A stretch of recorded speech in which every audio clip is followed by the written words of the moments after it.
dunia ini diatur pakai uang. Ya, oke, kita bahas apa ini, Dek? Ini bahas tentang kepercayaan inian, Bang. Menurut kitab, menurut pandangan kitab, pandangan Islam dan Kristen tentang kitab itu pandangannya seperti apa gitu, menurut kitab masing-masing. Oh, keautentikan kitab suci mungkin. Baik, iya. baik. Oke, kita mulai aja. Ayo, silakan, Pak. Gimana? Saya mulai. Suaranya Pak Martin bisa besarin dikit. Ya, bagaimana sekarang? Masih kecil Pak kedengarannya, Pak. Kurang ya. Emang kadang-kadang begitu tuh. Ini kenapa ya? Oke, headset coba ya. Kecil banget Pak, masih kecil. Saya Ya. kalau jadi Bapak langsung bikin video Pak, kontak inian Pak, channel Pak. Biar sama-sama bisa di live-kan. Gimana gini? Masih Sedikit pelan, lagi, Pak. Bapak cabut dulu, pasang lagi Pak. Masih belum Pelan ya? banget. Iya. Pelan banget, pelan.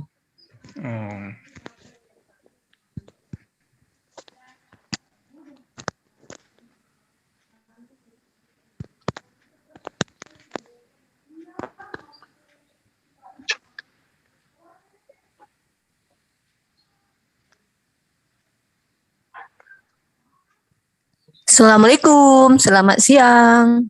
Ini Waalaikumsalam warahmatullahi wabarakatuh. Ya, Dek. Gimana kabar? Alhamdulillah Bang, nggak puasa. Kok bisa? Ya perempuan. Oh, iya. Perempuan. Pak Martin nggak puasa juga kan? Ini kita mau bahas tentang korelasi antara kitab suci dengan agama gitu, maksudnya. Keren, kitab suci nih. Pak Martin, WhatsApp bro. Ya WhatsApp bro. Gimana? Apa kabar? Pelan suaranya. Baik. Kasih tahu Dinda suaranya pelan. Pelan suaranya Pak Martin. Sangar dong Martin. Iya, ini dari sinyalnya kali ya. Oh udah. Sinyal Pak, sinyal nggak pernah. Ya sudah lumayan sih. Hah? Sudah lumayan sih, bisa sih kedengaran. Udah Bang ya? Duma aja lagi pilek suaranya masih kedengaran kenceng loh Pak Martin. Ya. Mungkin mic-nya masih mau deket Pak dengan ini sumber suara. Ya dideketin. Begini ya suaranya ya, jelas ya? Ya lumayan Pak. Ya. Saya ikut nge-live ya Bang ya. Silakan Dek. Saya minta sih kalau bisa Pak Martin ada channel juga gitu. Iya Pak Martin. Biar sama-sama live. Jadi pemirsa dari pihak jemaat Kristen juga bisa dengar. Ya. Betul. Kita support Pak Martin bikin channel. Baiklah, nanti ya. Ya Pak. Saya bikin thumbnail dulu lah. Pak Martin izin ya, saya nyomot fotonya dari YouTube boleh ya? Boleh. Oke, korelasi kitab suci dengan agama-agama ya.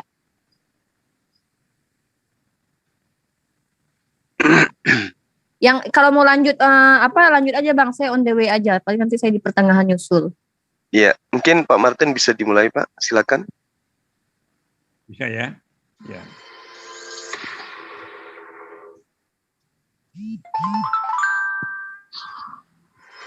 Kedengaran suara saya ya? Tapi ini tunggu dulu. Besarkan lagi dong Pak Martin. Deketin Pak earphone-nya Pak. Deketin bibir aja. Ya, coba nanti deh. Jangan mau kalah Pak suaranya sama abangku yang sedang berpuasa Pak.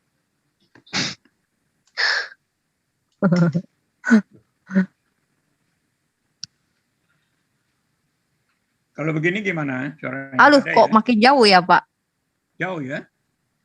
Deketin aja itunya. Apa mic-nya Bapak? Kalau perlu Bapak cantolin. Oh pakai headset. Ya nggak bisa ya? Udah dicabut belum Pak? Cabut pasang lagi. Biasanya gitu Pak, ngaruh.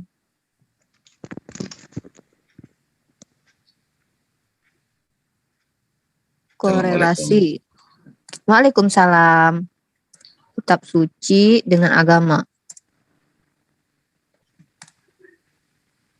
Oke. Gimana ini sekarang? Ya, mantap. Ya. Waalaikumsalam Pak Dr. Mending Pak, Husaimah. bagus. Ada Pak Martin ini saya lihat ini. Assalamualaikum. Waalaikumsalam. Ya, Alhamdulillah. Si rentuk sikit.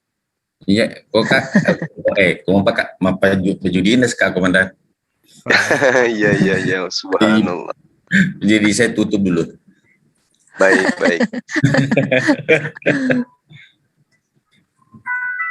Iya. Iya. Aku cuma tanya iya aja. Gimana Pak Martin? Are you okay? Ya, sudah ya, suaranya jelas ya. Oke. Ya. Siapa moderatornya, Bang Dion atau siapa atau aku? Nggak usah pakai moderator kali ya, Pak Martin sama Bang Zuma mah asik. aja. Oh saya, oke. Udah live Bang Zuma? Saya udah. Oke. Bismillahirrahmanirrahim. Assalamualaikum warahmatullahi wabarakatuh untuk teman-teman muslim dan shalom. Selamat siang menjelang sore untuk teman-teman di luar Islam. Ya. Kali ini kita dipertemukan lagi dengan diskusi yang kita berharapnya seperti kemarin-kemarin, santun, indah, bertoleransi, dan memang benar-benar berniat untuk edukasi, di mana informasi-informasi yang kita dapatkan dari narasumber semoga menjadi bahan renungan baik dari kalangan muslim ataupun dari kalangan non-muslim. Nah, di sini kita punya seperti biasa narasumbernya di sisi muslim, abang kita Bang Zuma Zulkifli M Abbas yang sudah live di channelnya Zulkifli M Abbas. Semoga sehat selalu Bang Zuma, walaupun suaranya kedengaran pilek ya, tapi insya Allah pasti bersemangat. Kemudian di sisi yang lain yaitu dari kalangan Kristen, kali ini kita punya narasumber dari Pak Martin yang sudah 16 tahun berkecimpung di dunia perapologetan. Halo, selamat siang Pak Martin, sehat selalu. Selamat siang, Mbak Rifa. Baik, nah kali ini teman-teman kita punya judul atau tema diskusi kita kali ini luar biasa enak ya kayaknya, benar-benar mudah-mudahan ilmu semua yang kita dapatkan, yaitu judulnya korelasi kitab suci dengan agama. Kurang lebih begitu ya Bang ya? Iya. Nah, jadi tidak perlu memperpanjang mukadimah dan waktu lagi. Kalau saya dibiarkan banyak bicara akan memakan waktu yang panjang. Kita langsung saja ke diskusinya. Silakan dimulai Bang Zuma dan Pak Martin. Nggak perlu pakai timer karena mereka adalah orang-orang yang tahu kapan berbicara dan tahu kapan berhenti. Silakan. Ya, baiklah. Saya akan mulai bicara tentang kitab suci. Bagaimana korelasinya dengan ajaran itu sendiri. Nah, Alkitab juga disebut sebagai kitab suci atau kitab gitu ya, yang menjelaskan tentang karya Tuhan. Karya Tuhan yaitu Tuhan yang kita kenal adalah Yahweh atau disebut juga Elohim, ya, yaitu Tuhan yang mula-mula ada di dunia ini, yang menjelaskan tentang karyanya yaitu penciptaan yang diungkapkan di dalam Bible atau Alkitab atau kitab suci umat Kristen, yang disampaikan pertama sekali kepada Nabi Musa. Bagaimana penjelasannya tentang penciptaan itu sampai menjelaskan segala sesuatu sehingga pada akhir zaman. Jadi penciptaan itu pertama tentang alam semesta ini, lalu juga yang ada di dalamnya adalah termasuk manusia sebagai satu yang utama di sana, karena manusia itu diciptakan sebagai satu makhluk yang paling mulia yang bertanggung jawab terhadap alam semesta ini termasuk isinya. Nah, di sana dijelaskan bagaimana keadaan manusia, perkembangan manusia setelah diciptakan itu timbulkan satu masalah yaitu dosa, sehingga ini yang menjadi masalah di dalam kehidupan manusia pada umumnya, sehingga melalui kitab suci inilah dijelaskan bagaimana seharusnya manusia itu bersikap gitu. Lalu menjelaskan juga tentang bagaimana sikap Tuhan terhadap manusia yang sudah berdosa, yang tadinya sudah putus hubungan dengan Tuhan, tapi Tuhan sendiri yang ambil inisiatif untuk memulihkan manusia yang berkenan kepadanya, sehingga melaluinya manusia itu kembali berinteraksi dengan Tuhan dan diajarkan bagaimana harusnya bersikap terhadap alam ini, terhadap manusia, terhadap binatang dan lain-lainnya. Dan itu pertama Tuhan mengambil inisiatif untuk menyelamatkan bangsa Israel dari perbudakan di Mesir. Itu permulaannya di sana. Lalu bangsa Israel itu dibawa ke tanah Kanaan, Israel sekarang. Lalu mereka dibina sebagai umat Tuhan yang mula-mula dari antara bangsa-bangsa di dunia. Nah, dari sana mereka berkembang untuk mengenal Tuhan. Mereka dikasih aturan-aturan, berbagai aturan-aturan supaya mereka hidup sebagai umat Tuhan dan mengenal Tuhan itu dengan benar tanpa harus dipengaruhi oleh ajaran-ajaran yang lain yang ada di sekitar mereka, yaitu di sekitar tanah Israel itu yang pada waktu itu ada beberapa suku di sana, suku asli. Nah itu. Lalu terus berkembang sampai kepada zaman Yesus, kehadiran Yesus yang menggenapi rencana penyelamatan karena bangsa Israel itu sendiri hanya diperkenalkan tentang Tuhannya melalui syariat-syariat agama dan berbagai macam aturan, tapi belum sampai kepada penyelamatan kepada bangsa-bangsa lain. Nah ini. Nah waktu itu Yesus hadir tapi ditolak oleh orang Yahudi karena mereka tidak mengerti akan rencana Tuhan untuk menjadi berkat bagi bangsa-bangsa lain, sehingga akhirnya peristiwa salib itu terjadi. Tetapi justru itu membuat rencana Tuhan itu justru berjalan. Yesus memilih rasul-rasulnya, lalu dia beritakan kabar keselamatan ini kepada bangsa-bangsa di dunia yang berkembang hingga sekarang ini gitu. Nah ini mungkin awal saya menjelaskan tentang isi daripada kitab suci yang berasal dari Tuhan sendiri, yang mula-mula kitab suci yang mula-mula ada di dunia ini. Mungkin itu sementara dari saya, Bang Juma. Baik, makasih Pak. Gimana moderator? Lanjut Bang. Mohon maaf. Oke, lanjut. siap. A'udzubillahi minasyaitonirrajim. Bismillahirrahmanirrahim. Puji syukur kita panjatkan kehadirat Allah Subhanahu wa taala. Salam serta taslim atas junjungan kita Rasulullah Muhammad sallallahu alaihi wasallam. Berkat rahmat hidayah Allah dan kemudian berkat beliau Rasulullah Muhammad sallallahu alaihi wasallam, kita memiliki kitab suci berupa Al-Quran yang diwahyukan melalui beliau.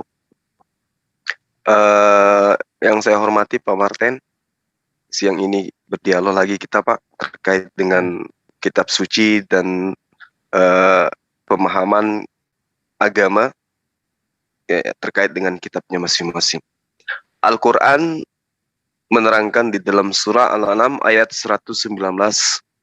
A'udzubillahi minasyaitonirrajim. Bismillahirrahmanirrahim. Qul ayyuhu syai'in akbaru syahadah. Qulillahu syahid baini wa bainakum wa uhiya ilayya hadzal Qur'an liunzirakum bihi wa man balagha. A innakum latashhaduna anna ma'allahi alihatan ukhra. Qul la ashhadu qul innama huwa ilahu wahid. Wa innani bari'um mimma tusyrikun. Bari'um mimma tusyrikun. Jadi ayat ini menjelaskan perintah Allah pada baginda Rasulullah Muhammad sallallahu alaihi wasallam, "Qul," katakanlah ya Muhammad, ya. "Ayyu syai'i akbaru syahadah."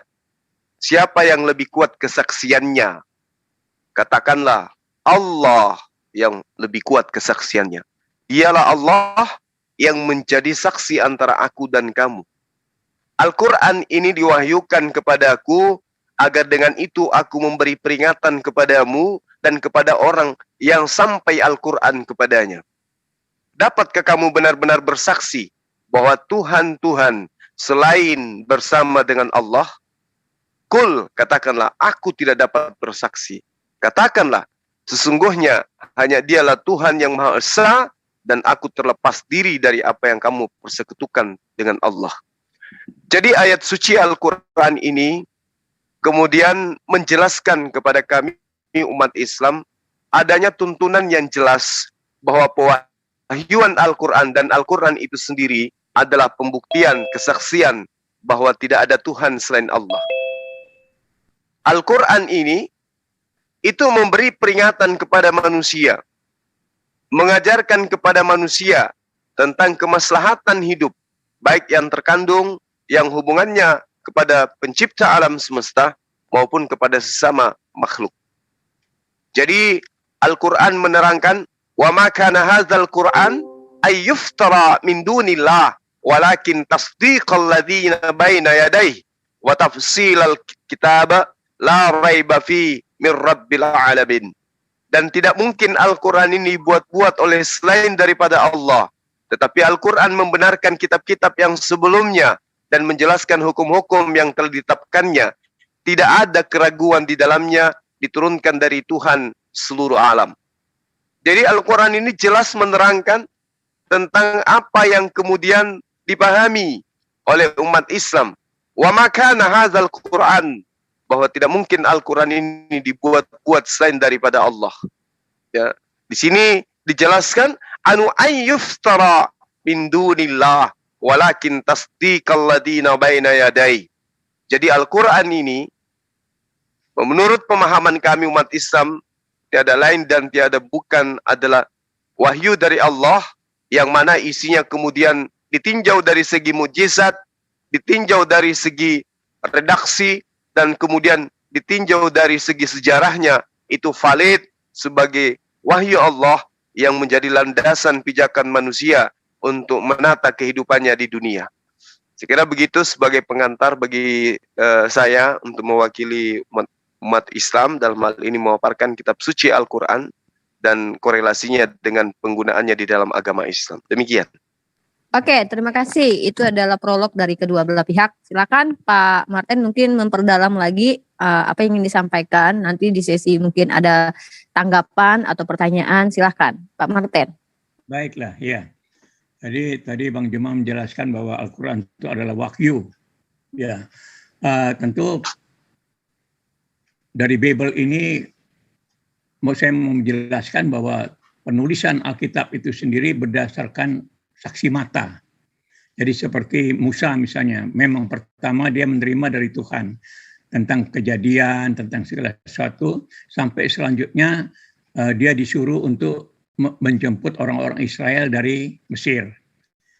Tapi setelah itu, mulai dari situlah apa yang ditulis itu berdasarkan pengalaman dia, perjalanan misinya itu sendiri dijelaskan. Sampai misalnya ke Gunung Sinai dia mendapat aturan-aturan di mana Elohim sendiri berbicara langsung kepada Nabi Muhammad, kepada Musa gitu, langsung berbicara dengan Musa muka dengan muka gitu.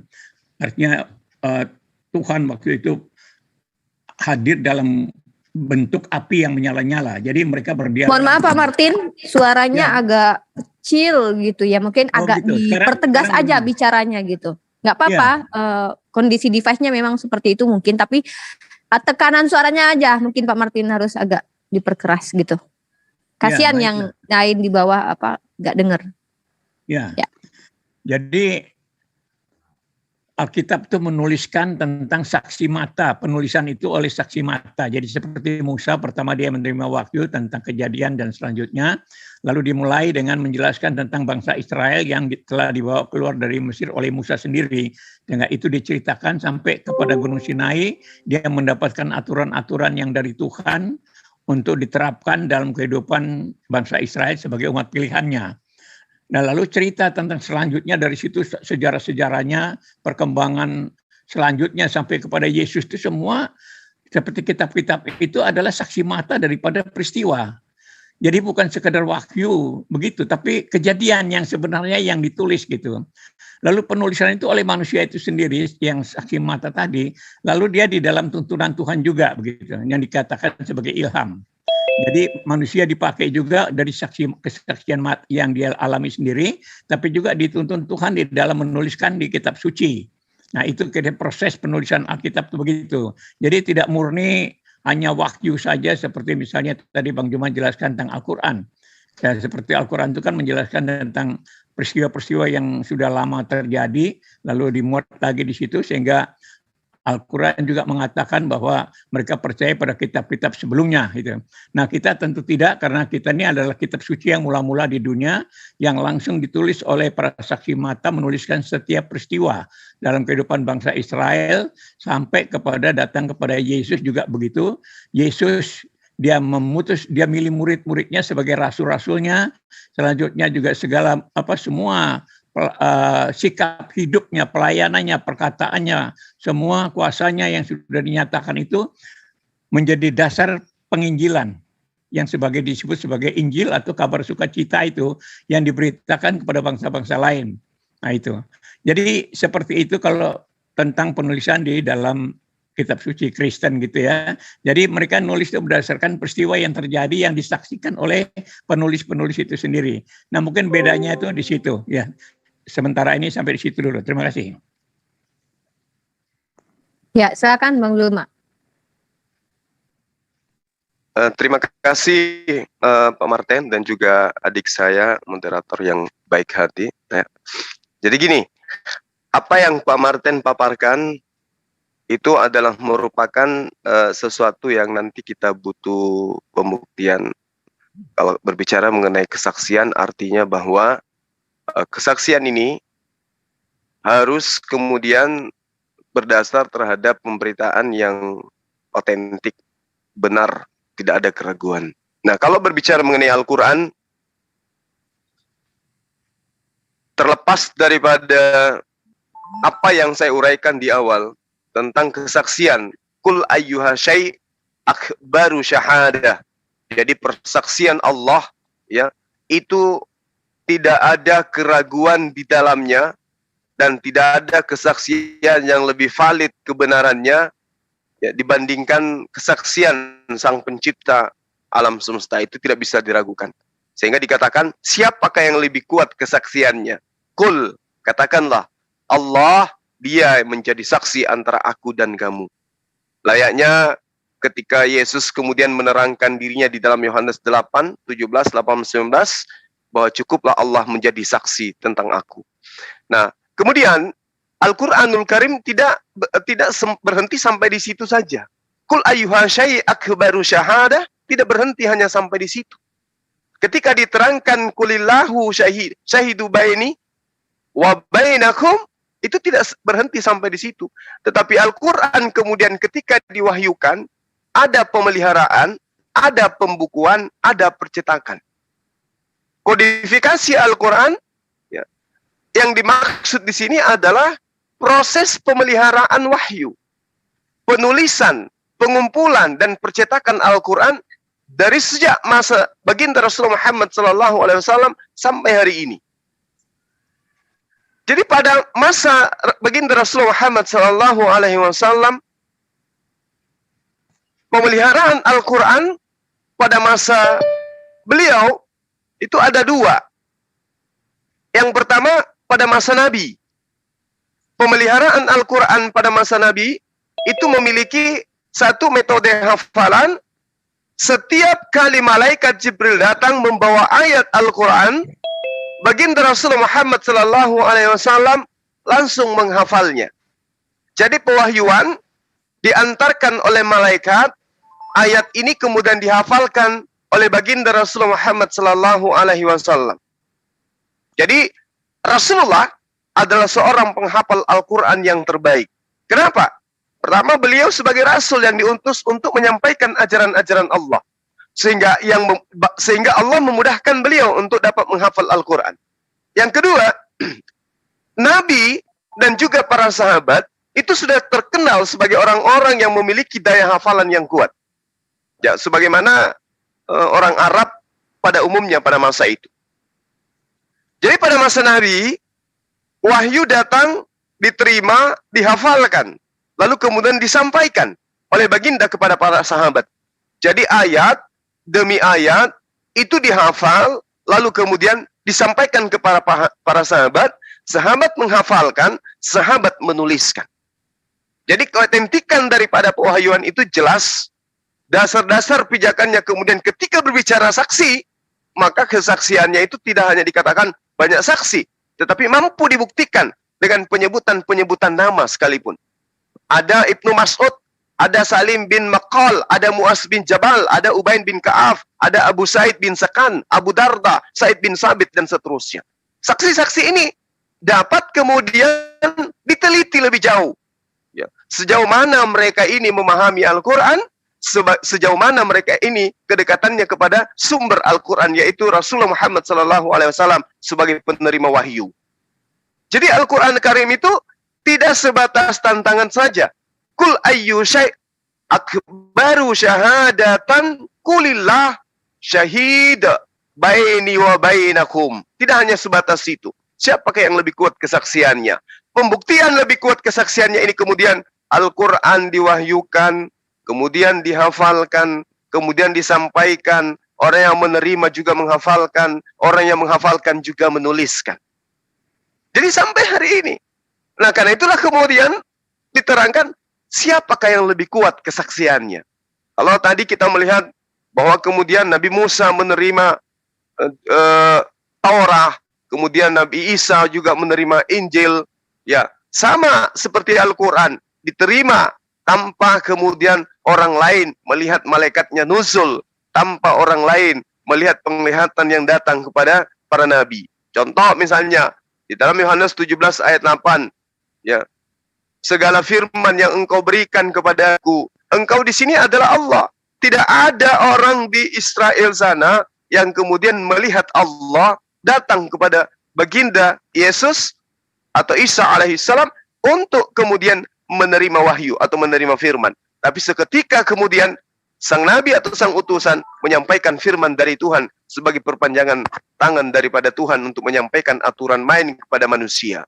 Karena itulah kemudian kalau berbicara mengenai kesaksian, Al-Quran ya secara terinci menyatakan nama-nama siapa di antara mereka yang kemudian menerima sebagai generasi awal pewahyuan. Wa ma kana hadzal Qur'an ay yaftara min dunillah walakin tasdiqal ladzina baina yadayhi wa tafsilal kitab la raiba fi min rabbil alamin.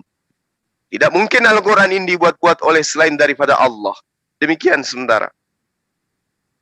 Oke, karena di sini azan, saya mute dulu. Silakan Pak Martin langsung disambut aja. Ya, jadi tadi Bang Juma memang sudah menjelaskan bahwa Al-Quran itu murni, hanya wahyu dari Jibril kan, yang diterima oleh Jibril dari Allah Subhanahu Wa Taala. Nah di sini yang saya mau tonjolkan bahwa perbedaan penulisan Bible dengan Al-Quran itu di situ. Kalau Bible itu adalah ditulis berdasarkan apa yang dia lihat sendiri, apa yang dialami sendiri, begitu. Nah, tapi kalau dalam Al-Quran itu wahyu semata-mata melalui yang diterima Muhammad dari Jibril. Jadi seperti itu supaya kita jelas begitu bagaimana dasar yang dianggap lebih kuat, tentu itu tergantung orang, tiap-tiap orang menilai, tiap pemerintah mau menilai bagaimana silakan. Tapi yang pasti bahwa Alkitab itu atau Bible itu adalah ditulis oleh saksi mata yang melihat setiap peristiwa. Seperti misalnya juga seperti penyalipan yang ditolak oleh Al-Quran. Itu disaksikan oleh saksi mata.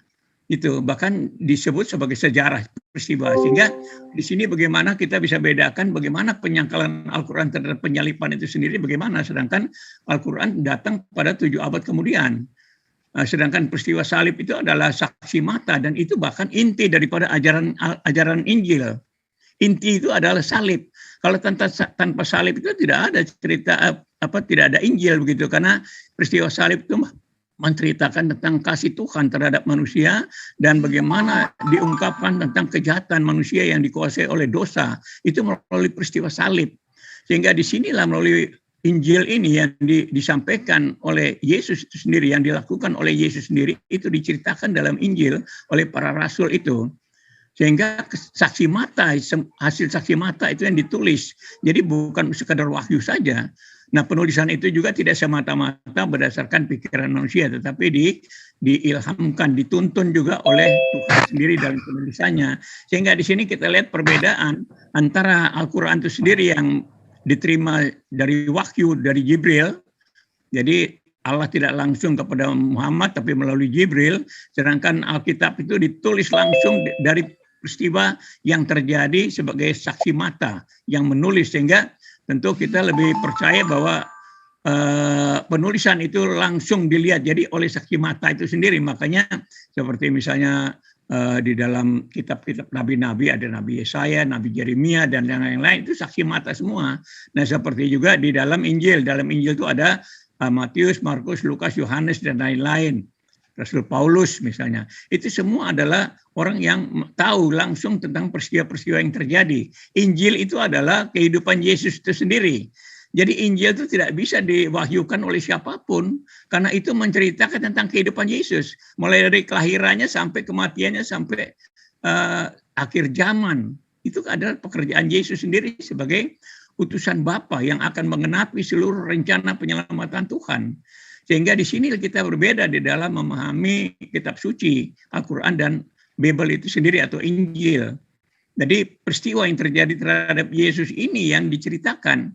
Jadi kalau misalnya Al-Quran menyangkali penyalipan, itu semua, nah di sini perbedaan. Lalu mana yang bisa dipercaya itu yang mana? Sedangkan peristiwa itu adalah peristiwa sejarah yang banyak sekali saksi matanya. Nah itu perbedaannya di sana.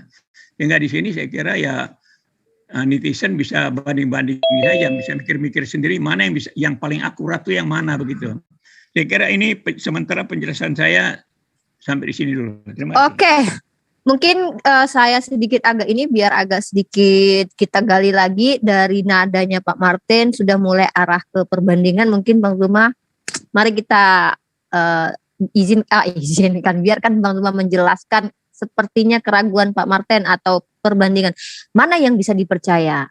Karena Bible ini kan ditulis oleh orang yang melihat, saksi mata lah. Al-Quran kan hanya perantaraan mereka Jibril, kurang lebih begitu. Silakan Bang Dazuma yang rajin menabung menanggapi. Baik. Jadi kalau misalnya di dalam prosesi Al-Quran, bukan misalnya, faktanya di dalam Al-Quran, Allah Subhanahu wa Ta'ala itu adanya di tempat yang tinggi. Lalu kemudian untuk menyampaikan wahyu kepada orang yang ada di bawah, di bumi, itu mengutus malaikat, itu fakta. Karena tidak ada kemudian data yang bisa disajikan dari manapun sumbernya, di mana Tuhan, ya, pencipta langit dan bumi, itu nuzul ke muka bumi, lalu kemudian memberikan firman kepada manusia. Itu nggak pernah ada manusia melihat Tuhan datang mewahyukan kemudian kitab sampai kitab itu setebal itu. Itu yang pertama. Hanya saja ketika Allah mewahyukan Al-Quranul Karim melalui perantaraan malaikat Jibril sampai kepada baginda Rasulullah Muhammad SAW, Al-Quran bercerita tentang dirinya. Al-Quran ya menantang untuk disajikan kepada manusia agar manusia beserta dengan kekuatannya membuktikan penolakannya kepada Al-Quran bahwa mereka mampu menyatakan, membuktikan bahwa Al-Quran itu bukan firman Tuhan. Al-Quran menantang. Al-Quran kemudian membuka diri. Al-Quran kemudian menceritakan tentang dirinya. Bedanya dengan kitab-kitab lain itu tidak ditemukan seperti itu. Bahkan kalau kita melihat kitabnya teman Kristen, Yesus pun tidak pernah berbicara tentang perjanjian lama, perjanjian baru, maksud saya. Itu yang kedua. Yang ketiga, Al-Quran ketika merupakan wahyu, itu datangnya dari sang pencipta alam semesta Allah Subhanahu wa Ta'ala, kemudian melalui malaikat, lantas sampai kepada baginda Rasulullah Muhammad SAW. Keotentikannya kemudian adalah baginda menghafalkan, menyampaikan kepada para sahabatnya. Menyampaikan bukan hanya sekedar menyampaikan, tetapi kemudian mempraktekkan, menghafalkan, lalu kemudian menuliskan. Ya tidak abu-abu di situ. Ada kejelasan antara lisannya baginda dengan kuping mereka, ada kejelasan sejarah. Sementara kalau dikatakan di kitabnya Pak Martin ada kesaksian, siapa saksi melihat kemudian Yesus berbicara kepada Lukas? Siapa saksi melihat Yesus bercerita kepada Paulus? Kita tidak akan pernah menemukan itu. Lalu kemudian ketika Al-Quran, ya, metode pewahyuannya adalah Allah Jibril, baginda Rasulullah Muhammad SAW, yang kita lihat kemudian adalah secara kasat mata, baginda menyampaikan itu kepada sahabat-sahabatnya. Bukan Allah yang nuzul. Nah, bandingkan. Di dalam pengajaran teman-teman kita Kristen, Tuhannya yang ada di surga datang dalam rupa manusia, tetapi sangat disayangkan ketika menjadi manusia, dia tidak menjadi sumber daripada firman. Dia tidak menjadi sebuah kekuatan yang kemudian bisa meyakinkan manusia bahwa ayat per ayat, kata per kata di dalam kitabnya orang Kristen itu murni semuanya bersumber dari lisannya Yesus. Padahal dia sudah jadi manusia. Harusnya kalau kita jadikan sandaran Quran atau kita jadikan sandaran kesaksian sebagai wujud pembuktian sebuah kebenaran kitab, maka Yesus beserta murid-muridnya akan duduk selama 3 tahun mengkaji dan menyampaikan saja tentang isi perjanjian baru. Ada kajian-kajian, ada pembuktian. Yesus masuk ke dalam sinagoge, atau masuk ke dalam gereja, atau masuk ke dalam rumah ibadat. Apa yang mereka lakukan? Yesus melisankan, para murid menuliskan. Tapi adakah itu terjadi? Tidak ada. Padahal di tengah-tengah mereka sudah lahir Sang Firman, sudah nusul Sang Firman, Sang Tuhan sudah ada di tengah-tengah mereka sebagai juru selamat. Tapi penyampaian daripada firman yang harusnya menjadi acuan kemudian itu tidak pernah kita temukan ada dasarnya. Yesus duduk, kemudian para murid Lukas, Matius, Markus, Yohanes menuliskan semua apa yang keluar dari Sang Firman.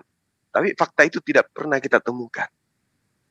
Yang ada kemudian adalah orang menulis surat di dalam bilik penjara. Orang menuliskan karangannya dari hasil penyelidikan dari orang-orang. Lalu mana? Tuhannya datang ke muka bumi. Lalu kemudian kenapa tidak menyampaikan firman langsung kepada pengarang, kepada penulis? Bandingkan dengan baginda Rasulullah Muhammad SAW, Allah tidak nuzul ke muka bumi karena dia bukan makhluk, tetapi mengutus malaikatnya, datang kepada utusannya kemudian menyampaikan kepada orang-orang di sekelilingnya. Dan itu datanya valid. Kalau dikatakan dituliskan oleh saksi, dilihat sendiri oleh saksi. Coba kita lihat, siapa yang menjadi saksi ketika Yesus disunat? Siapa penulisnya? Siapa menyampaikan kepada siapa? Lukas menuliskan di dalam Lukas 2, Yesus disunat pada hari ke-8. Siapa yang melihat? Siapa yang menjadi saksi dan menyampaikan kepada Lukas? Atau jangan-jangan Lukas sudah ada nongol di depan Yesus pada saat Yesus disunat? Ini kalau kita menggunakan standar pijakan saudara kita Pak Martin untuk mengatakan keautentikan kitab saya adalah karena saksi melihat lalu menuliskan. Sayang sekali itu kita tidak temukan. Kembali kepada Quran, Al-Quran menjelaskan Zalikal kitabu la raiba fihi hudal lil muttaqin. Sekalipun Tuhan kita tidak pernah nusul ke muka bumi berfirman langsung kepada baginda Rasulullah Muhammad SAW, tapi Al-Quran tidak ada keraguan di dalamnya bagi orang-orang yang bertakwa. Makanya saya katakan kepada di awal saya sampaikan dalam surah Yunus, ya. Wa ma kana hadzal Qur'anu ay yuftara min dunillah walakin tasdiqal ladina baina yadayhi wa tafsilal kitab la raiba fi min rabbil alamin. Dan tidak mungkin Al-Quran ini dibuat-buat oleh selain daripada Allah. Oleh karena itulah kemudian Allah yang membuatnya, lalu kemudian memerintahkan malaikat Jibril menyampaikannya, dan kemudian malaikat Jibril menyampaikan kepada baginda Rasulullah, lalu kemudian Rasulullah menghafalkan dan juga menyampaikan kepada para sahabat. Sangat-sangat sederhana jika diteliti dengan menggunakan akal sehat. Demikian sementara. Ya. Lanjut Ya, saja jadi, Pak Martin. Ya, jadi jelas di sini ada perbedaan tentang kesaksian, ya, kesaksian. Nah, di sinilah jadi kita mau nggak mau ini kita jadi standar, terserah orang mau menilai seperti apa, tapi jelas inilah perbedaan. Nah, saya tegaskan lagi bahwa penulisan Injil itu adalah tentang semua aktivitas Yesus. Aktivitas Yesus itulah Injil. Nah, saya lihat di Al-Quran ini penulisannya dia bilang Injil diberikan kepada Isa. Injil diberikan kepada Isa. Ini yang sampai sekarang saya itu masih Apa maksudnya Injil diberikan kepada Isa itu apa? Sedangkan di dalam Perjanjian Baru itu justru namanya Injil itu adalah kabar sukacita tentang seluruh aktivitas Yesus. Jadi tentang Yesus itu sendiri. Jadi bukan Yesus itu menerima kitab, bukan. Nah ini yang saya lihat di Al-Quran itu berbedanya dalam memahami itu, di situ perbedaannya. Jadi Yesus itu sendiri adalah Injil itu, karena Injil itu adalah Euangelion, kabar sukacita. Kabar sukacita apa? Kabar sukacita tentang karya Yesus. Pelayanannya yang dibenci orang Yahudi, ditolak orang Yahudi karena mereka tidak mau Mesias, Yesus sebagai Mesias.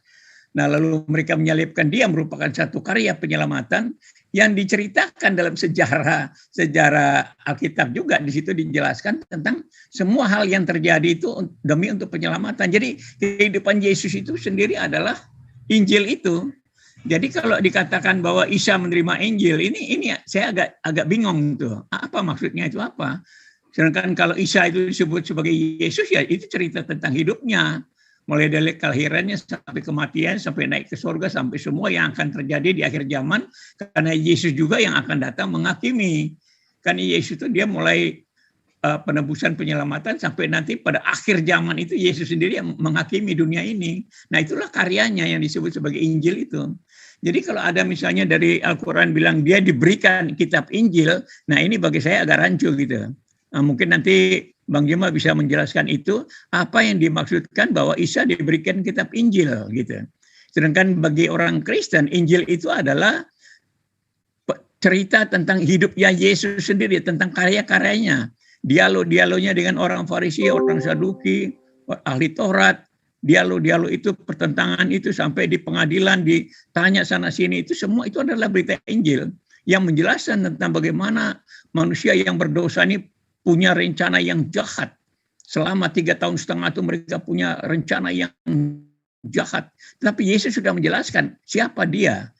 Setelah dia jelaskan bahwa saya adalah Mesias Juru Selamat, mereka tidak percaya. Mereka pikir kalau namanya Mesias itu dari seorang raja yang gagah perkasa. Karena tujuannya adalah untuk mengalahkan penjajah Romawi. Nah padahal Tuhan sendiri bukan untuk menyelesaikan masalah penjajah. Bukan itu. Tetapi penjajah hati ini artinya perbudakan hati oleh iblis itu yang mau diselesaikan. Karena manusia itu punya masalah utama adalah hatinya yang jahat yang dikuasai oleh namanya dosa waris itu. Sehingga di sini penyelamatan itu adalah supaya orang bisa memisahkan antara hati yang jahat dengan yang baik itu, supaya dia bisa melakukan apa-apa yang baik yang keluar dari perbendaharaan hati yang baik. Nah ini yang jadi misi Yesus itu di sana. Sehingga ada penebusan dosa, setelah penebusan dosa, Tuhan dikasih iman, lalu dikasih Roh Kudus untuk menuntun orang supaya bisa mempertahankan kehidupan yang baik terhadap sesamanya. Jadi inti ajaran Injil adalah supaya mengasihi sesama. Itu bukan sekedar melakukan ritual agama, bukan. Itu ritual agama itu dilakukan oleh orang Yahudi karena mereka baru belajar mengenal Tuhan. Kalau orang Kristen sudah sampai kepada penginjilan kepada bangsa-bangsa lain melalui kehidupannya. Jadi penginjilan itu melalui kehidupan orang Kristen yang baik, yang melayani, yang mengalah. Itu penginjilan namanya. Jadi bukan membacakan Alkitab di mana-mana, itu seperti ada juga orang melakukan itu. Tapi dimaksud penginjilan yang sebenarnya adalah kehidupan orang Kristen sendiri yang sudah diperbaharui oleh Yesus. Itulah namanya berita Injil, itu berita sukacita, itu kabar kasih yang bisa mengalah sama orang yang tidak balas kejahatan dengan kejahatan. Nah itu inti ajaran daripada Injil yang diajarkan oleh Yesus sebagai satu yang konkret, bukti nyata yang dijalankan oleh Yesus. Dia mengajar orang-orang Yahudi yang menolak, lalu dia juga melakukan pelayanan kepada orang-orang yang menderita, yang lumpuh, yang buta, yang tuli, yang sakit, kerasukan setan, bahkan yang mati pun dibangkitkan. Nah, tentang mujizat-mujizat ini, kita tidak juga terbatas kepada masalah-masalah kejadian peristiwa itu aja. Karena itu ada tujuannya juga masuk dalam pemahaman rohani yang artinya juga Yesus membangkitkan atau menghidupkan kembali orang-orang yang buta rohani, yang tuli rohani, yang hatinya yang jahat itu dipulihkan, hati yang sudah mati dari kebaikan itu dihidupkan kembali. Jadi ada pemahaman ke sana sehingga Yesus datang ini untuk memulihkan kehidupan manusia itu sempurna kembali. Nah, itulah misi Yesus datang tuh untuk memanusiakan manusia itu sendiri. Itu inti daripada Yesus, kedatangan Yesus. Kalau orang-orang Yahudi itu masih belajar mengenal Tuhannya dengan syariat-syariat, dengan aturan-aturan. Aturan-aturan dan syariat itu hanya sekedar untuk mengenal Tuhan aja. Tapi di dalam kekristenan sudah tidak ke situ lagi, tapi sudah meningkat kepada tujuan utamanya, yaitu kesaksian tentang hidup orang yang sudah diperbarui oleh Yesus. Yang sudah ditebus, yang sudah hidup dalam tuntunan Tuhan sendiri. Jadi bukan hanya dengar ajaran atau peringatan-peringatan, tapi dia langsung dituntun Tuhan untuk melakukan hal yang benar sebagai satu kesaksian kepada orang lain. Nah, itulah namanya berita Injil. Jadi bukan diberikan, tetapi hidup Yesus itu adalah berita Injil itu sendiri. Lalu setelah itu dia beri kuasa kepada para rasulnya. Dia beri kuasa pada rasulnya untuk bisa memberitakan Injil itu. Selanjutnya setelah selesai para rasul, maka dilanjutkan oleh orang Kristen. Dilanjutkan misi itu kepada orang-orang Kristen yang sekarang dijalankan oleh orang Kristen melalui kesaksian hidupnya sendiri, yang juga mendapat banyak tantangan dan masalah. Jadi kehidupan Kristen dilihat dari kehidupan Yesus ya sampai disalib, itu kita juga punya bayangan sampai sekarang kita sebagai orang Kristen juga mendapat tantangan dan ancaman dari dunia ini gitu. Tapi itu kita lihat sebagai satu yang biasa, karena memang itu sudah Tuhan sudah bilang bahwa kamu akan dibenci dunia ini karena kamu memang bukan berasal dari dunia ini, tapi aku yang telah memilih kamu. Jadi kita sudah maklum itu tantangan-tantangan yang kita hadapi, tapi mau tidak mau, suka atau tidak suka, berita Injil ini harus disampaikan melalui kehidupan orang Kristen itu sendiri. Ya, terima kasih Bang Juma. Oke, suka tidak suka, Injil harus disampaikan melalui orang Kristen itu sendiri. Terakhir, silakan Bang Juma ditanggapi.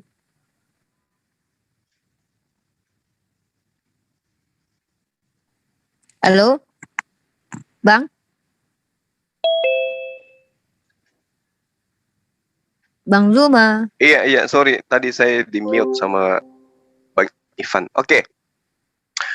Di dalam Al-Quran memang menerangkan seperti ini. A'udzubillahi minasyaitonirrajim. Bismillahirrahmanirrahim. Qala inni abdullah antaniyal kitaba wa ja'alani nabiyyan.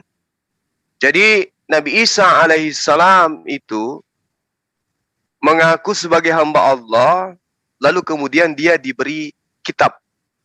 Dan dia menjadikan, dan Allah menjadikan beliau sebagai nabi.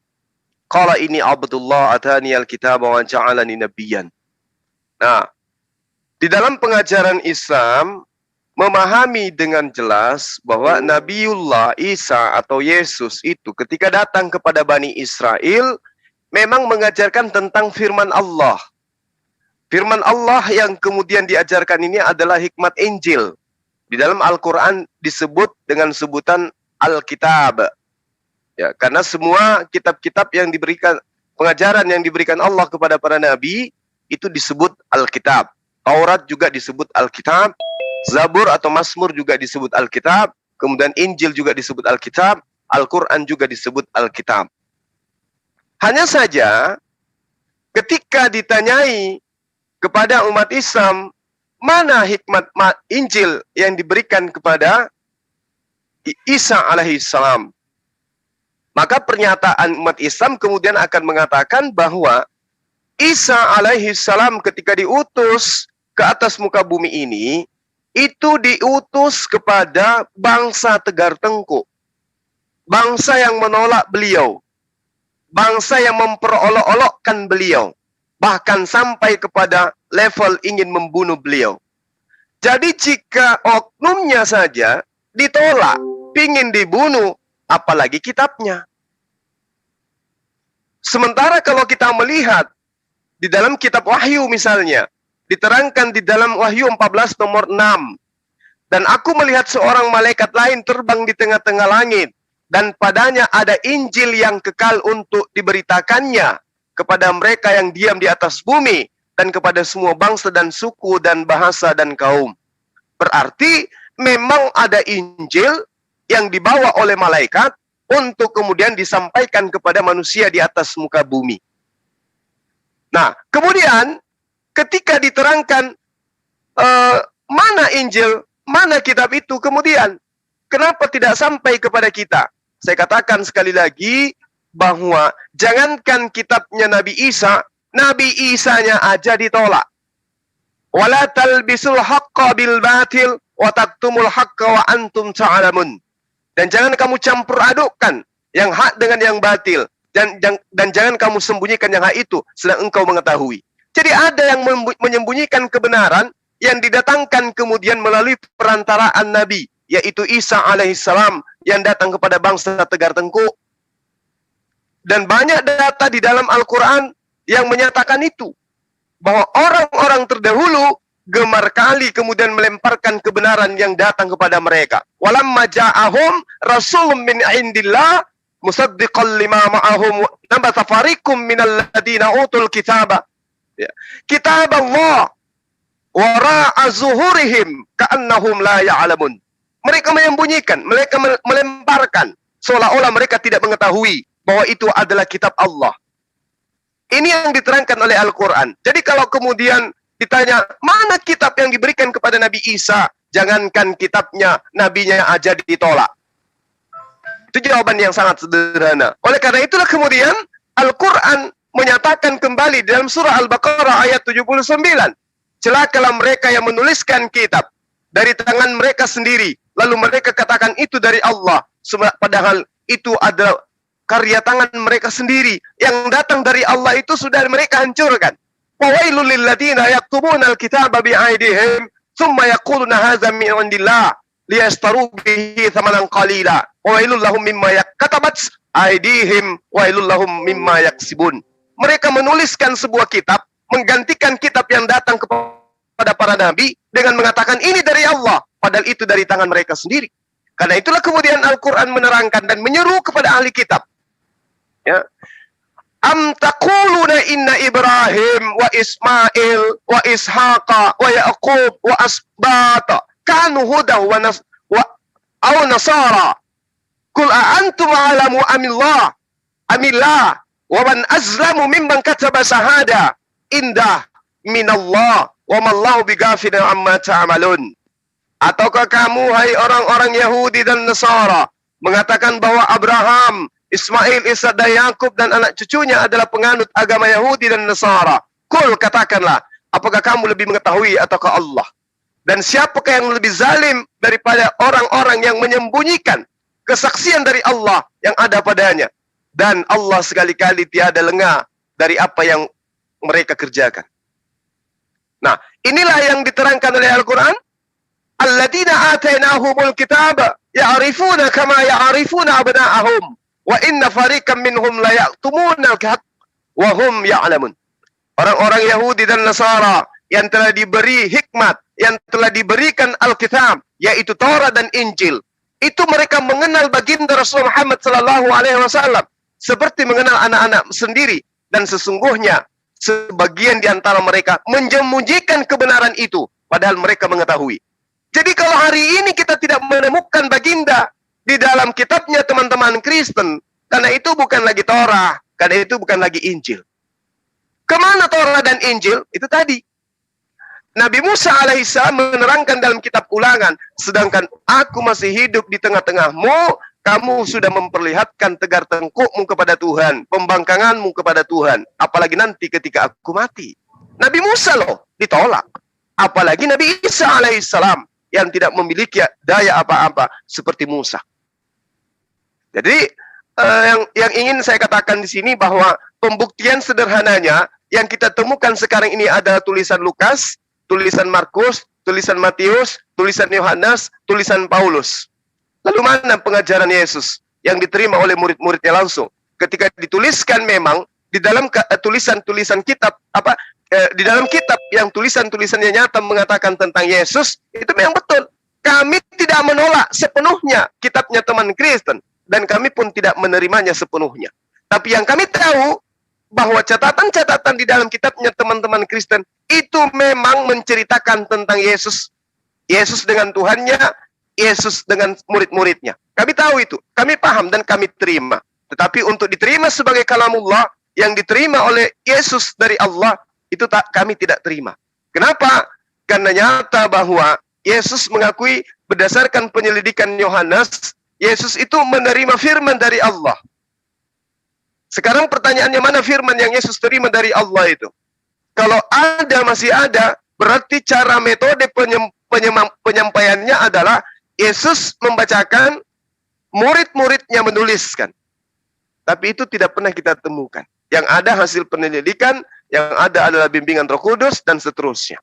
Saya kira begitu, Pak Martin, ketika Bapak berbicara mengenai Al-Quran, berbicara mengenai kitab yang datang kepada baginda Rasulullah Muhammad, kepada baginda Isa alaihissalam, atau Yesus Kristus, kami katakan, kala ini Abdullah atani al-kitaba wa ja'alani nabiyan, memang diberikan kitab kepada Nabi Isa alaihissalam, tapi sayangnya ketika dia datang kepada bangsa Tegar Tengkuk yang menolak beliau.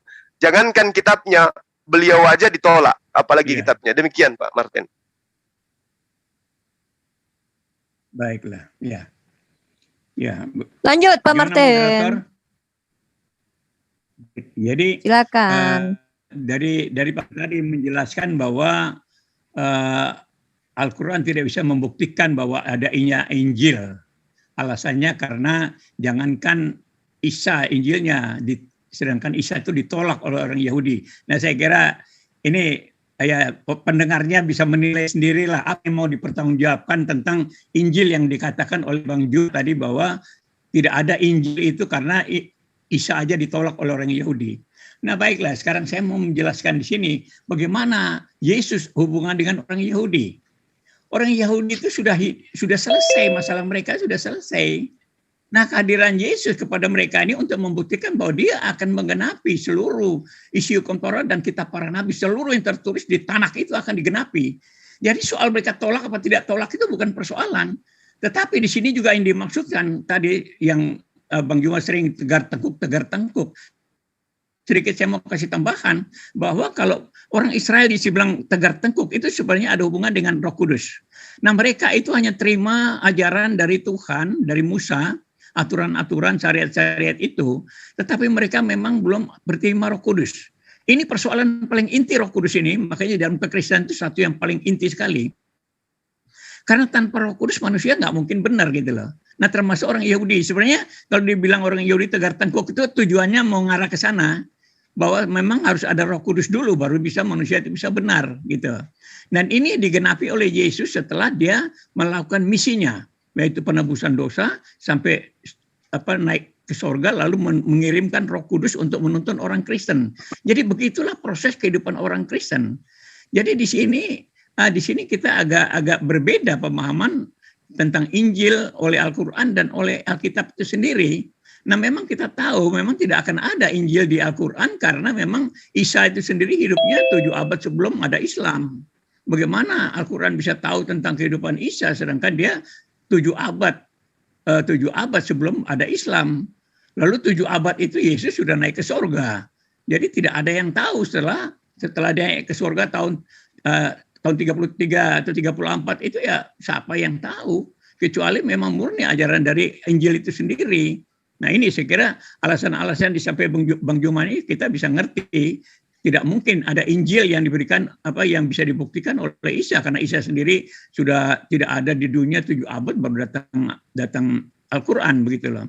Sehingga disinilah perbedaan pemahaman tentang Injil itu sendiri atau tentang Nabi Isa. Nah Yesus itu sendiri datang itu tidak ada urusan dengan orang Yahudi. Dia punya misi sendiri. Jadi misinya setelah orang Yahudi menyelesaikan masalahnya mereka, kehidupan mereka sebagai umat pilihan Tuhan, sampai membuktikan kegagalan mereka karena belum ada Roh Kudus, makanya itu digenapi oleh Yesus. Maka Yesus datang dikatakan bahwa aku datang bukan untuk meniadakan hukum Taurat, tetapi untuk menggenapinya. Menggenapi itu dalam arti memenuhi apa yang menjadi tujuan utama dari hukum Taurat dan kitab para nabi. Itu. Jadi Yesus datang itu untuk menggenapi itu. Apa yang dimaksud hukum Taurat sih? Hukum Taurat bilang jangan mencuri, jangan membunuh, jangan berzina, jangan jadi saksi dusta dan lain-lain. Jangan. Itu tidak boleh. Tapi Yesus justru mengajarkan, kamu harus mengasihi sesama manusia. Kamu harus mengampuni musuhmu. Kamu tidak boleh membalas kejahatan, tapi dengan kebaikan. Itu ajaran Yesus. Jadi bukan yang jangan-jangan itu perjanjian lama semua itu. Ya, tapi perjanjian baru justru melakukan yang baik-baik. Itu ajaran Yesus intinya di sana. Jadi mereka harus melakukan yang baik-baik saja. Nah itu namanya penggenapan. Makanya kemarin kan kita sudah bicara tentang sunnah, tentang puasa itu kan. Nah, diimplementasikan, bukan sekedar jadi ritual. Nah, di dalam kekristenan itu, ibadah kita adalah ibadah aktual, bukan ritual. Kalau ritual itu ya menjalankan syariat-syariat, tetapi ibadah aktual adalah implementasi daripada ajaran. Implementasi, mempraktikkan ajaran itu, bukan kita sekedar melakukan ritual. Nah, disinilah yang dicontohkan oleh Yesus dalam 3,5 tahun kehidupannya.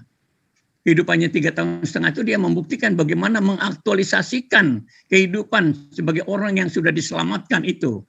Nah, sampai akhirnya puncak-puncaknya adalah bagaimana dia sampai dilawan, lalu dimusuhin, dibenci, sampai diludahi, ditempelin, diperlakukan sebagai betul-betul bukan manusia lagi. Nah, itulah menunjukkan bahwa begitulah kejahatan manusia yang dikuasai oleh dosa waris. Kebencian mereka itu luar biasa terhadap orang yang berbeda. Sehingga Yesus dianiaya di segala macam sampai dia mati disalib. Dengan mati salib pada satu kematian yang paling menghinakan. Itu adalah kelakuan orang-orang berdosa yang masih berada di kuasa dosa waris. Itu yang dibuktikan oleh pengalaman Yesus di dalam perjalanan hidupnya. Sehingga dari sinilah orang Kristen tidak boleh begitu. Bahkan dikatakan bahwa kalau Yesus sudah menyerahkan nyawanya untuk kamu, maka kamu pun wajib menyerahkan nyawamu untuk saudara-saudaramu. Ya, itu wajib. Jadi bukan hanya Yesus menyerahkan nyawanya untuk kita orang Kristen, tapi kita orang Kristen wajib menyerahkan nyawa kita untuk saudara-saudara kita. Itu orang yang berbeda. Artinya bahwa kita harus rela diperlakukan apapun oleh sesama manusia ini. Itu. Karena mereka itu adalah orang-orang yang tidak tahu apa yang mereka perbuat. Jadi di sini mengajarkan perbedaan antara Injil dengan yang lain itu bedanya di situ.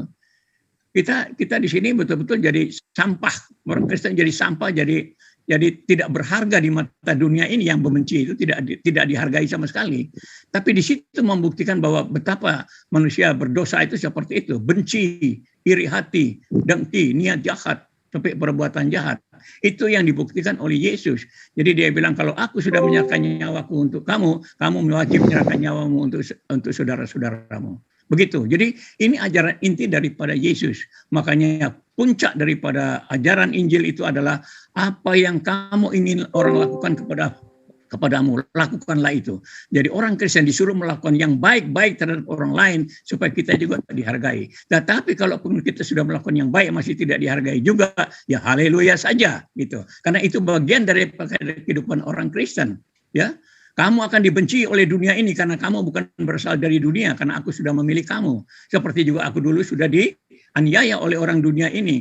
Demikian pun kamu akan mengalami itu. Jadi ya bagi kita hal-hal ini sudah ya biasa. Tinggal bagaimana nasib kita aja. Kalau kita harus mengalami itu ya kita haleluya saja lah. Karena puncak-puncaknya toh mati. Setelah mati kita pun ke sorga kok gitu. Tapi ternyata kan Tuhan tidak membiarkan seperti itu. Dia tetap melihara kita. Dan buktinya bahwa orang yang menjahati sesamanya itu pasti dapat hukuman. Dan mereka juga akan dipermalukan. Nah disinilah hal-hal yang luar biasa yang diajarkan oleh Tuhan Yesus kepada kita tentang namanya Injil itu. Kabar sukacita. Kabar sukacita bagi dunia bahwa masih ada orang yang diajarkan untuk mengalah, untuk mengasihi sesama manusia. Ketimbang orang yang diajarkan untuk balas kejahatan dan kejahatan. Nah saya kira saya sampai di sini dulu nih. Terima kasih. Ya, itu dia dari Pak Martin. Ajaran itu harus diimplementasikan. Ya, silakan Bang Zuma. Baik. Jadi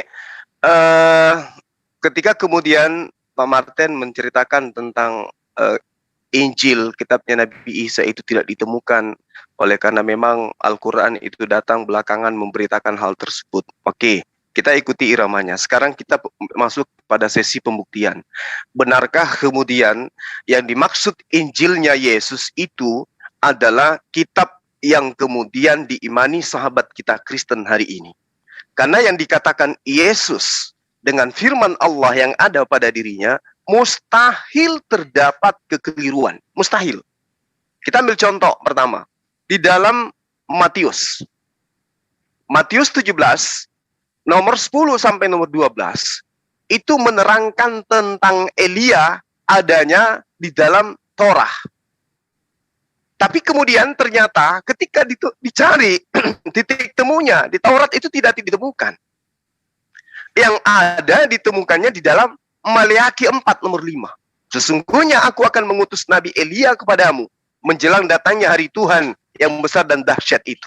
Artinya penulis Matius yang menuliskan tentang Elia yang dikatakan ahli Torah itu ternyata bukan di Taurat, tapi adanya di kitab Maleaki. Maleaki bukan kitab Taurat.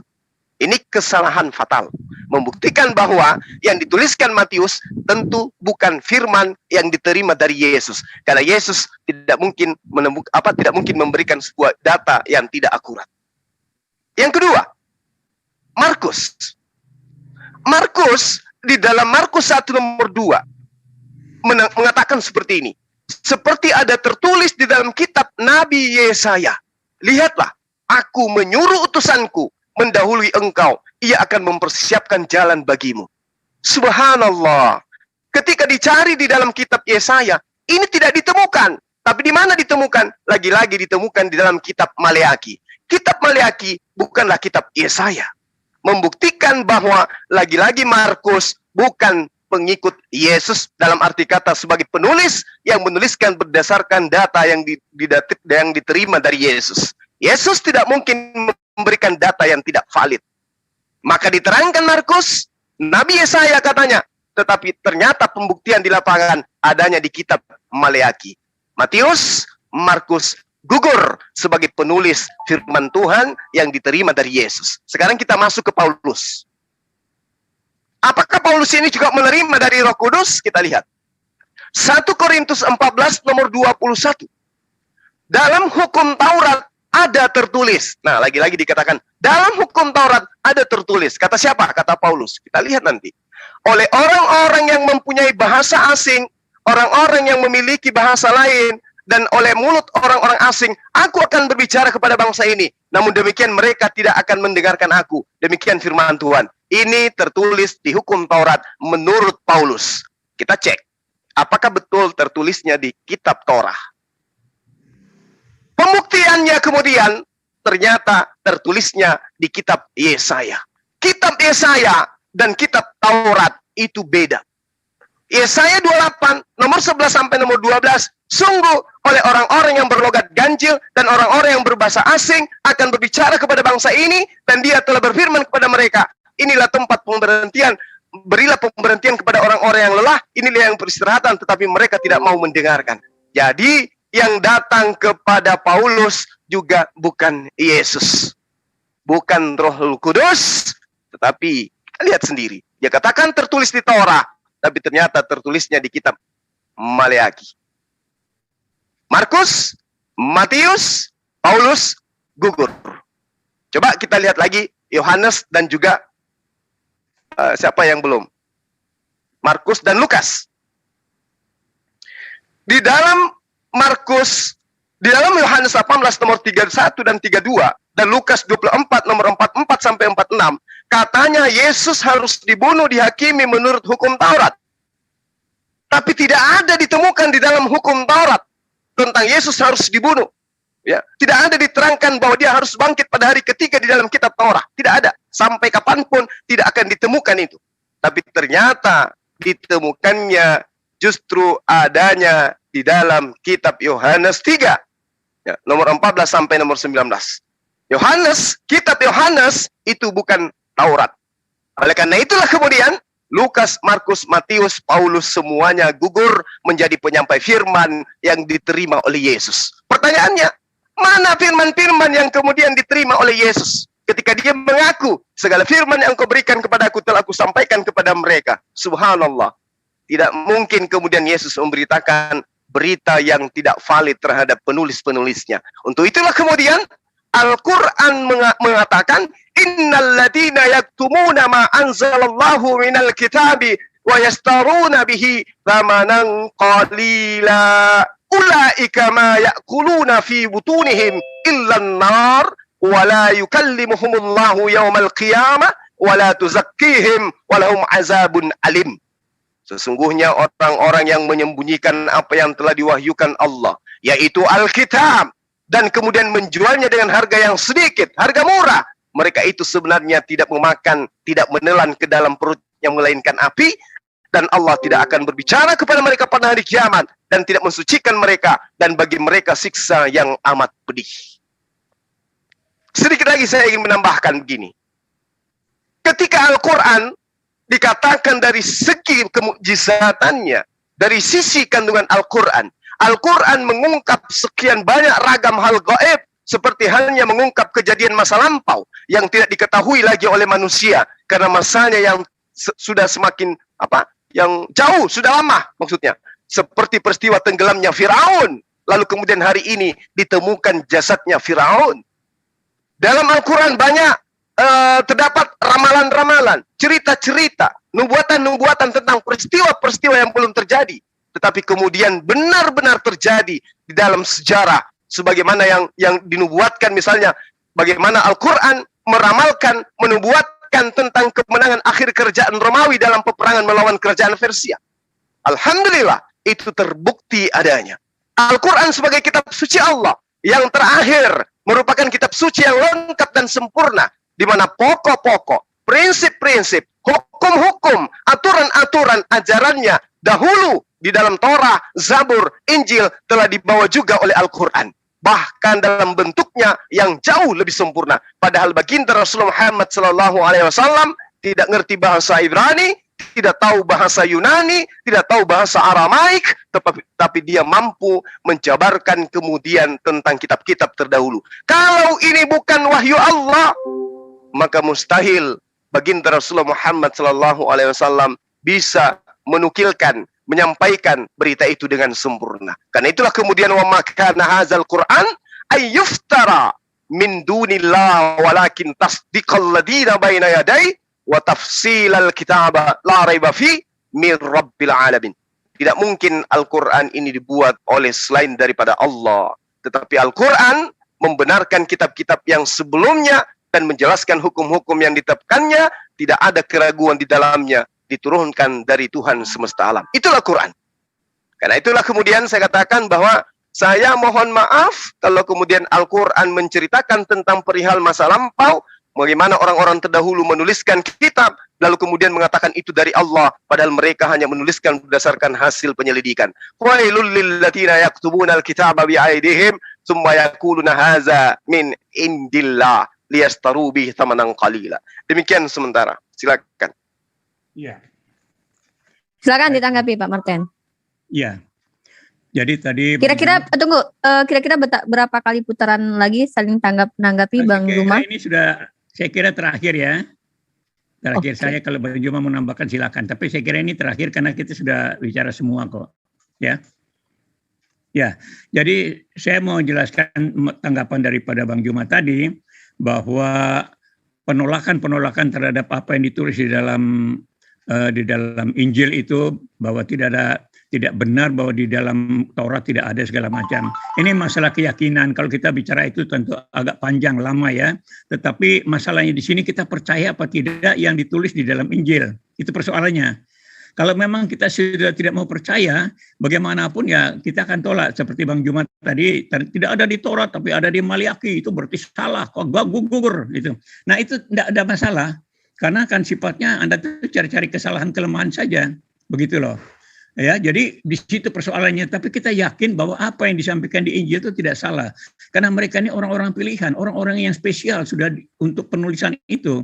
Misalnya kita bandingkan dengan Al-Quran yang dihafal lalu dihafal oleh orang-orang banyak begitu yang tidak tahu siapa mereka, kan begitu, tidak tahu latar belakangnya apa, ya bukan rasul, bukan apa-apa mereka itu. Kalau kita membandingkan ke sana kan agak repot. Pertama, bukan Allah yang langsung bicara kepada Nabi Muhammad, tapi Jibril. Nah, Jibril sendiri sampai sekarang kita juga tidak jelas siapa dia sebenarnya, itu tidak jelas.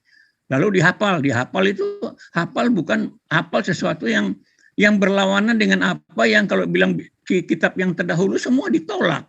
Nah, ada standar ganda dari saudara Islam ini, ya sejak dulu itu saya suka dengar tuh, kita percaya adanya, tapi kita tidak harus imani. Ini kata-kata yang bagi saya memang, ya kalau sudah nggak percaya nggak usah aja gitu, nggak usah ada hubungan dengan Alkitab lah. Kenapa lalu orang Islam masih pakai Alkitab terus begitu loh? Kan sudah tidak ini ditulis oleh tangan manusia lah, sudah ada di roba-roba lah, segala macam. Ini lebih tidak usah aja disebut-sebut Alkitab gitu loh. Karena Al-Quran itu hanya datang untuk menyalah-nyalahkan Alkitab. Itu kalau saya mau bicara tentang itu ya, yang tadi Anda tolak itu kita sudah maklum. Karena memang Al-Quran itu datang hanya untuk itu, hanya untuk menyangkali, untuk membenarkan Al-Quran begitu. Tapi di sisi lain dia juga berpegang pada Alkitab, katanya itu kitab yang kita harus percaya karena itu dari Allah. Tapi ternyata kitabnya juga ada seperti Injil tadi. Cuma memberi alasan bahwa jangankan Injil orang Isa aja ditolak. Ini kan bukan dalih. Kalau memang dari Tuhan ada ya harus ada. Kalau tidak ada bagaimana? Itu jadi seperti itu, ya. Jadi seperti itu apa yang disampaikan Bang Juma tadi itu karena memang ada penolakan. Jadi segala macam dalih ya banyak sekali bisa dibuat, itu banyak sekali, nggak apa-apa. Tapi yang jelas itu Bang Juma sudah menolak apa yang disampaikan oleh para rasul utusan Tuhan itu. Mereka ini bukan orang sembarangan loh. Kalau Al-Quran kan dihafal sama orang-orang yang nggak jelas itu, kecuali Sabit memang itu sekretarisnya, orang yang dekat dengan Nabi Muhammad. Tapi yang lain-lain itu nggak ada jelas siapa mereka itu. Nah, ini bagaimana kita bisa bertanggung jawab? Apalagi setelah perang Yamamah itu kan banyak yang mati itu. Sehingga harus ada revisi lagi Al-Quran. Itu kalau kita mau bicara Al-Quran ya, banyak yang kita tahu bahwa Al-Quran itu memang agak sulit untuk bisa dipertanggungjawabkan juga. Karena dia bukan langsung dari Allah itu sendiri, melalui Jibril, melalui hafalan gitu. Nah lalu yang berikutnya, saya mau angkat juga ini, penting ini, bahwa kalau kita baca di Al-Baqarah 106, di sana dikatakan bahwa Allah membuat lupa, lalu mengganti ayat-ayat. Berarti kan ini ada masalah besar ini. Allah sendiri membuat lupa orang, lalu mengganti ayat-ayatnya. Itu Al-Baqarah 106. Coba nanti Bang Juma tolong menjelaskan sama saya, karena saya nggak ngerti itu. Kalau tapi berdasarkan tulisan ini, bahwa Allah membuat lupa lalu mengganti ayat-ayat, berarti ada masalah dengan Al-Quran itu. Bahkan oleh Allah sendiri, bukan oleh siapa-siapa. Begitu. Jadi ini yang jadi persoalan-persoalan yang harusnya saudara-saudara Islam juga harus tahu. Karena Al-Quran itu juga ya melalui revisi-revisi kan tidak hanya. Bahkan sekarang aja banyak mau direvisi itu. Ya, Arab Saudi, Indonesia juga ada 186, lalu dari India juga sudah ada 26.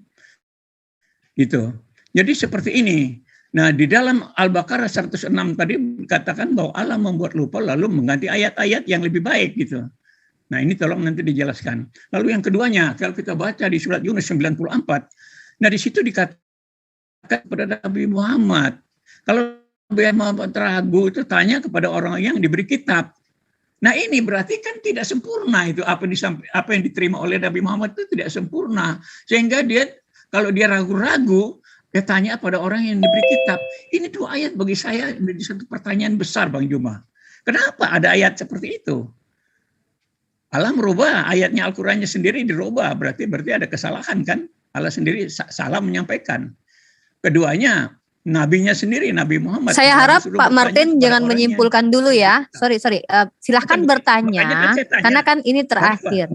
Ya. Marifah, saya tanya. Nggak, sorry. Sebentar. Mohon maaf. Ini gini, saya sendiri mencatat ada 4 poin, bahkan kalau dikatakan boleh itu sebuah kesimpulan, karena yang pertama, Pak Martin mengatakan sebelum ke Bang Zuma ya, kita harus luruskan ini karena ini dilihat banyak orang.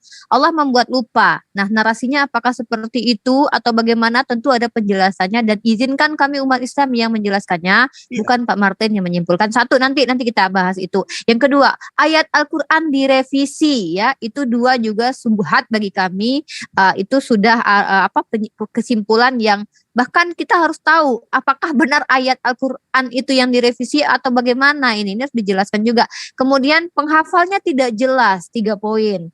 Penghafalnya tidak jelas, ini juga harus jangan dilemparkan ke kami sesuatu yang disimpulkan tanpa ilmu pengetahuan lalu dilemparkan kami. Tanya apakah benar. Pertanyaan itu kan Pak Martin saya rasa tahu ya, tidak perlu diajarkan lagi apakah benar penghafal Quran itu tidak jelas, itu baru pertanyaan. Kalau seandainya Pak Martin bilang, loh Al-Quran kan penghafalnya tidak jelas, nah itu sebuah kesimpulan. Silahkan ditanyakan kepada kami, insya Allah kami akan menjawabnya. Tapi jangan satu komentar yang panjang, itu di dalamnya banyak sekali serangan, karena saya juga harus cepat-cepat catat Pak Martin. Kami tidak mungkin membiarkan hal itu lewat begitu saja. Kemudian Nabi kalau ragu tanya pada ahli kitab, berarti Al-Quran tidak jelas, tidak lengkap. Nah ini kan kesimpulan lagi nih, tanyakan.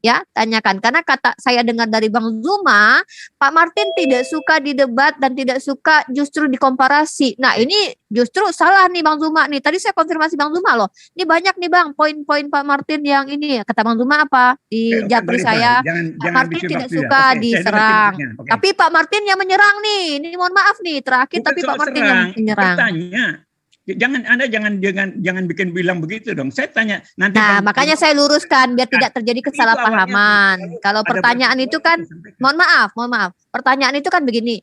Gimana menurut Zuma? Kenapa Al-Quran Allah suruh Muhammad bertanya kepada ahli kitab? Itu pertanyaan. Tapi kalau begini, katanya kan Al-Quran itu jelas. Tapi kenapa Nabi Muhammad masih bertanya kepada ahli kitab? Berarti kan tidak jelas. Itu kan kesimpulan. Saya rasa Pak Martin bijak dalam menanggapi ini. Mana pertanyaan dan pernyataan. Nanti kita akan bahas itu ya.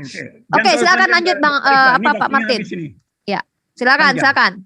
Dari pertama saya sudah bilang, mungkin Bang Juma nanti bisa jelaskan. Lalu ada poin-poin yang saya sampaikan. Ini Al-Baqarah 106, Surat Yusuf, itu saya tanya semua itu. Saya Mbak saya tidak pernah membuat kesimpulan. Saya tanya apa yang tertulis. Tadi saya bilang, mungkin ini Bang Juma nanti bisa menjelaskan. Kan begitu. Seperti misalnya Arab Saudi ingin merevisi 2.500 ayat. Itu pun saya tanya. Indonesia pun katanya pernah rencana 186 ayat. Oke, ada 4 ya, 4 poin ya Pak. Ya, ada 4 poin.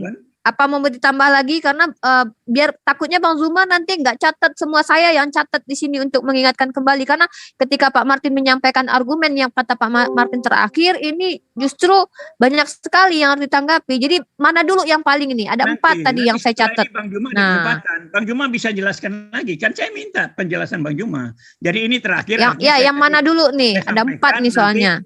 Nanti Bang Juma jelaskan. Jadi masih ada kesempatan sekali lagi dan selesai kita. Ini puncaknya ini. Makanya tadi saya bilang nanti Bang Juma bisa menjelaskan. Itu kata-kata saya pertama. Coba. Oke, monggo dilanjut. Silakan. Jadi, udah 4 ya, sudah 4 pertanyaan tadi.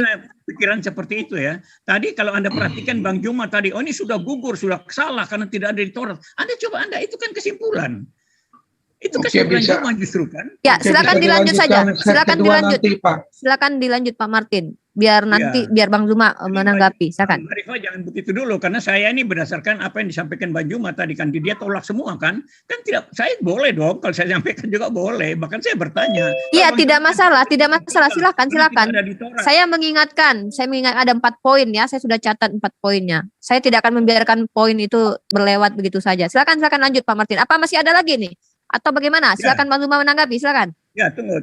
Makanya Anda jangan motong karena Anda cuma moderator ya. Anda jangan motong. Ya, tapi saya seorang muslimah, Pak. Walaupun saya moderator, saya seorang muslimah. Enggak, gini. Saya moderator. Di sini arti pertanyaan dengan pernyataan saya bisa membedakan, Pak. Kalau seandainya ingin sampaikan Bang Zuma, pernyataan Bang Zuma itu sebuah framing atau apa, Bapak bantah itu. Kalau saya pasti sebagai moderator yang muslim tidak mungkin membiarkan syubhat datang dari Bapak yang notabene-nya Kristen. Biarkan kami yang menjawab gitu loh, yaitu Bang Zuma di sini. Nah, silakan Pak Martin dilanjut lagi nih.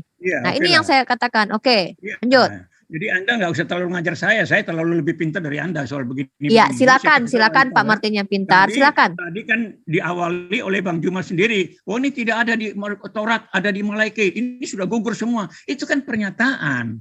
Sedangkan saya silakan dibantah kalau itu pernyataannya salah. Jangan potong ngomong saya dulu Mbak Rifa, jangan potong ngomong saya dulu, dengar dulu. Makanya nanti saya ada sampaikan beberapa ini, nanti mungkin Bang Juma bisa jelaskan. Itu etika saya seperti itu. Saya dialog dengan orang Islam di mana-mana itu saya tanya. Karena saya tahu ini sensitif sekali. Jadi saya tidak pernah bikin pernyataan, tapi saya bertanya. Itu jadi awal kata-kata, makanya saya jelaskan semua ini karena sudah saya awali dengan nanti Bang Juma bisa menjelaskan. Itu loh. Jadi ada 2 poin itu yang inti, yaitu dari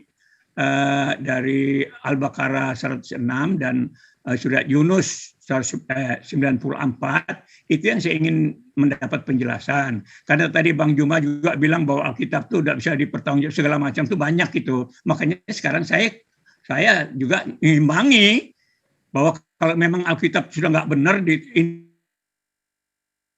ya bagaimana tentang Al-Quran kan sampai sekarang juga banyak pendapat itu. Seperti dari Arab Saudi, seperti dari Indonesia, seperti dari India. Itu. Jadi seperti itu ada. Nah ini tolong dijelaskan. Karena tidak semua orang Islam ternyata sampai sekarang menerima semua itu. Nah ini makanya saya bilang udahlah kita masing-masing mempertanggungjawabkan ajaran kita masing-masing. Nah saya imbangi ini karena Bang Juma tadi angkat tentang kata-kata luka segala macam itu tidak ada. Dia bilang ada di Taurat, ternyata tidak ada. Berarti ini gugur total, salah. Semua itu kata-kata itu saya imbangin, Mbak Rifa. Saya selalu mengimbangi seperti itu. Tapi saya tetap menjaga supaya saya hanya bertanya. Itu, begitulah. Ya, oke, sampai di sini aja. Silakan Bang Juma tanggapinya.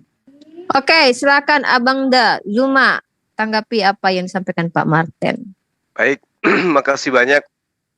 Jadi kalau saya menceritakan tentang apa yang tertuang di dalam kitabnya Pak Martin seperti Lukas, Matius, kemudian Paulus, itu kan fakta, Pak.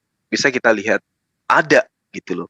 Tapi kemudian ketika Bapak membawa Al-Quranul Karim, seperti ketika di surah Al-Baqarah, ma nansakh min ayatin aw nunsiha na'ti bi khairin minha aw mithliha.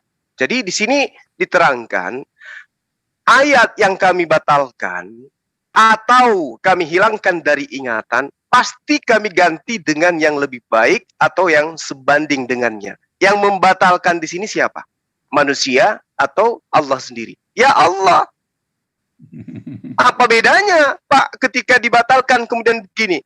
Allah memerintahkan, Yesus mengatakan dia diutus hanya kepada domba-domba yang hilang dari Bani Israel. Kelak dibatalkan dah ayat itu. Batal. Dihantam dengan apa? Matius 28, nomor 19, nomor 20. Pergilah ke seluruh bumi. Ya kan? Apa masalahnya kemudian? Manan sah min ayatin aw nunsiha na'ti bi khair minha aw mithliha. Ayat yang kami batalkan. Torah hanya diutuskan kepada Bani Israel. Kenapa kemudian Kristen membawa-bawa kitabnya orang Bani Israel? Perjanjian lama itu. Nah, itu buktinya. Nah, lalu kemudian mari kita masuk ke dalam data, Pak. Al-Quranul Karim menerangkan begini.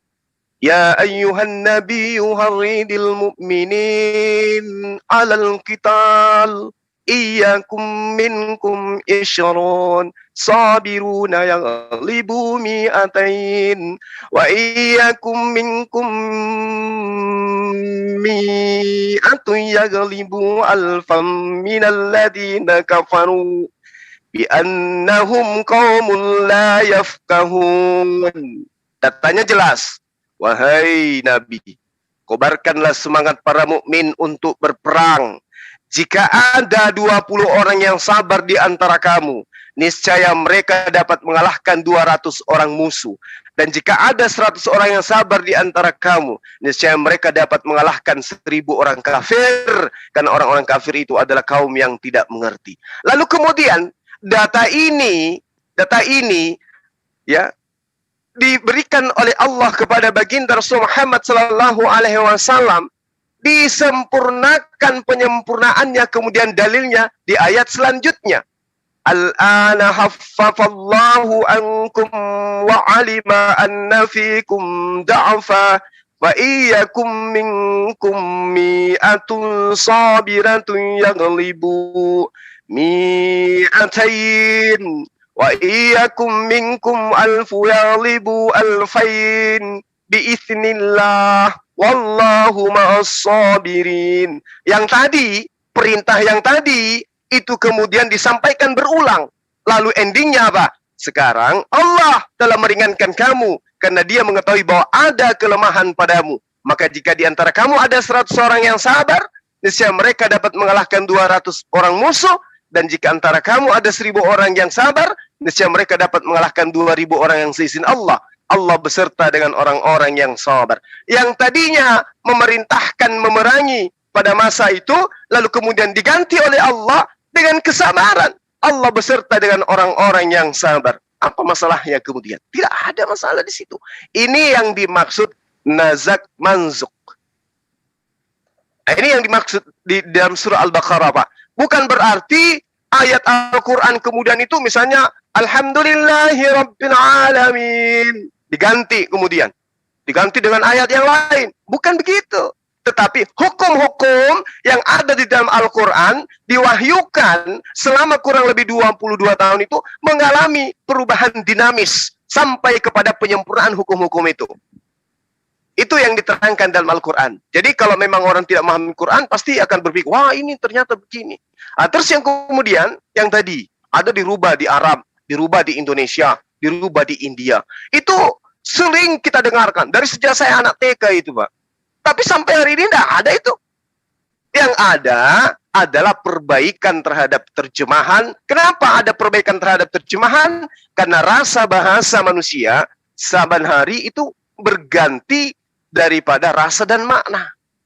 Ada perubahan dari rasa bahasa yang manusia gunakan. Maka harus dilakukan perubahan mengikuti daripada makna yang sesungguhnya di dalam original teksnya. Berarti ada perubahan di dalam terjemah. Kenapa ada perubahan dalam terjemah? Karena terjemahan mengalami perubahan makna. Sementara original teksnya tidak pernah mengalami perubahan. Yang salah kalau kemudian original teksnya mengikuti maunya terjemah. Dan lebih parah kalau terjemahan kemudian tidak memiliki original teks. Nah, itu yang parah. Tapi kalau terjemahan berganti, tidak apa-apa. Selama yang menjadi rujukan perubahan terjemah adalah original teksnya. Apa yang dimaksud dengan original teks? Itulah yang diterima langsung sang Nabi yang kemudian masih dilestarikan sampai hari ini. Nah, itu betul. Jadi kalau ada perubahan-perubahan terjemah, itu biasa, Pak. Sebagaimana orang Medan mengatakan kereta, orang Medan mengatakan pasar, orang Medan mengatakan banyaklah yang beda-beda. Mereka juga penutur bahasa Melayu sama seperti kita. Tapi rasanya, maknanya itu berbeda. Kalau orang Medan mengatakan pasar, jangan salah. Pasar menurut orang Medan itu jalan raya, Pak. Kalau kami orang Makassar mengatakan saya mau ke pasar, berarti orang itu mau pergi belanja. Kalau orang Medan mengatakan saya mau ke pasar, berarti orang itu mau ke jalan raya, mau jalan-jalan atau mau bunuh diri atau apa. Itu perbedaannya, Pak. Makanya terjemahan itu harus direvisi ketika sudah tidak sesuai dengan original teksnya. Gitu, Pak. Terus yang ketiga apa tadi? Terkait dengan, tanyalah kepada ahli kitab jika kamu ragu. Ini justru membuktikan bahwa baginda Rasulullah Muhammad SAW itu tidak pernah belajar tentang kitab-kitab terdahulu. Kemudian beliau tahu tentang kitab-kitab terdahulu. Dia tidak pernah ngerti apa itu Taurat, apa itu Injil, apa itu Zabur. Dia nggak ngerti itu. Dia nggak ngerti Ibrani, nggak ngerti bahasa Yunani, nggak ngerti bahasa Aramaik. Tiba-tiba bercerita tentang dirinya. Wahai Muhammad, engkau adalah Nabi, engkau adalah Rasul yang diutus kepada seluruh umat manusia. Heran dia. Loh kok bisa?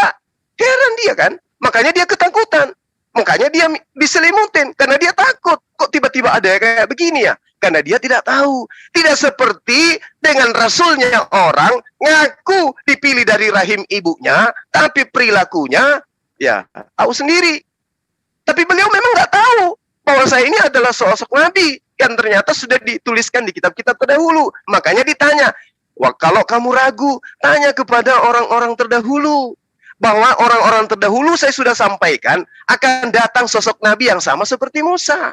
Tanya kepada orang-orang terdahulu bahwa saya sudah mengatakan akan saya utus sebuah kitab, di mana kitab itu ketika diberitakan kepada orang, maka orang itu akan mengatakan, aku tidak mampu membacanya. Tanya kepada mereka. Di kitab mereka itu masih ada.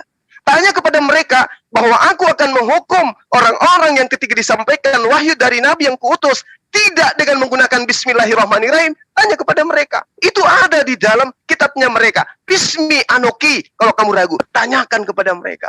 Tanya kepada mereka bahwa aku akan mengutus Nabi yang akan menaklukkan bangsa-bangsa dengan hukum-hukumku.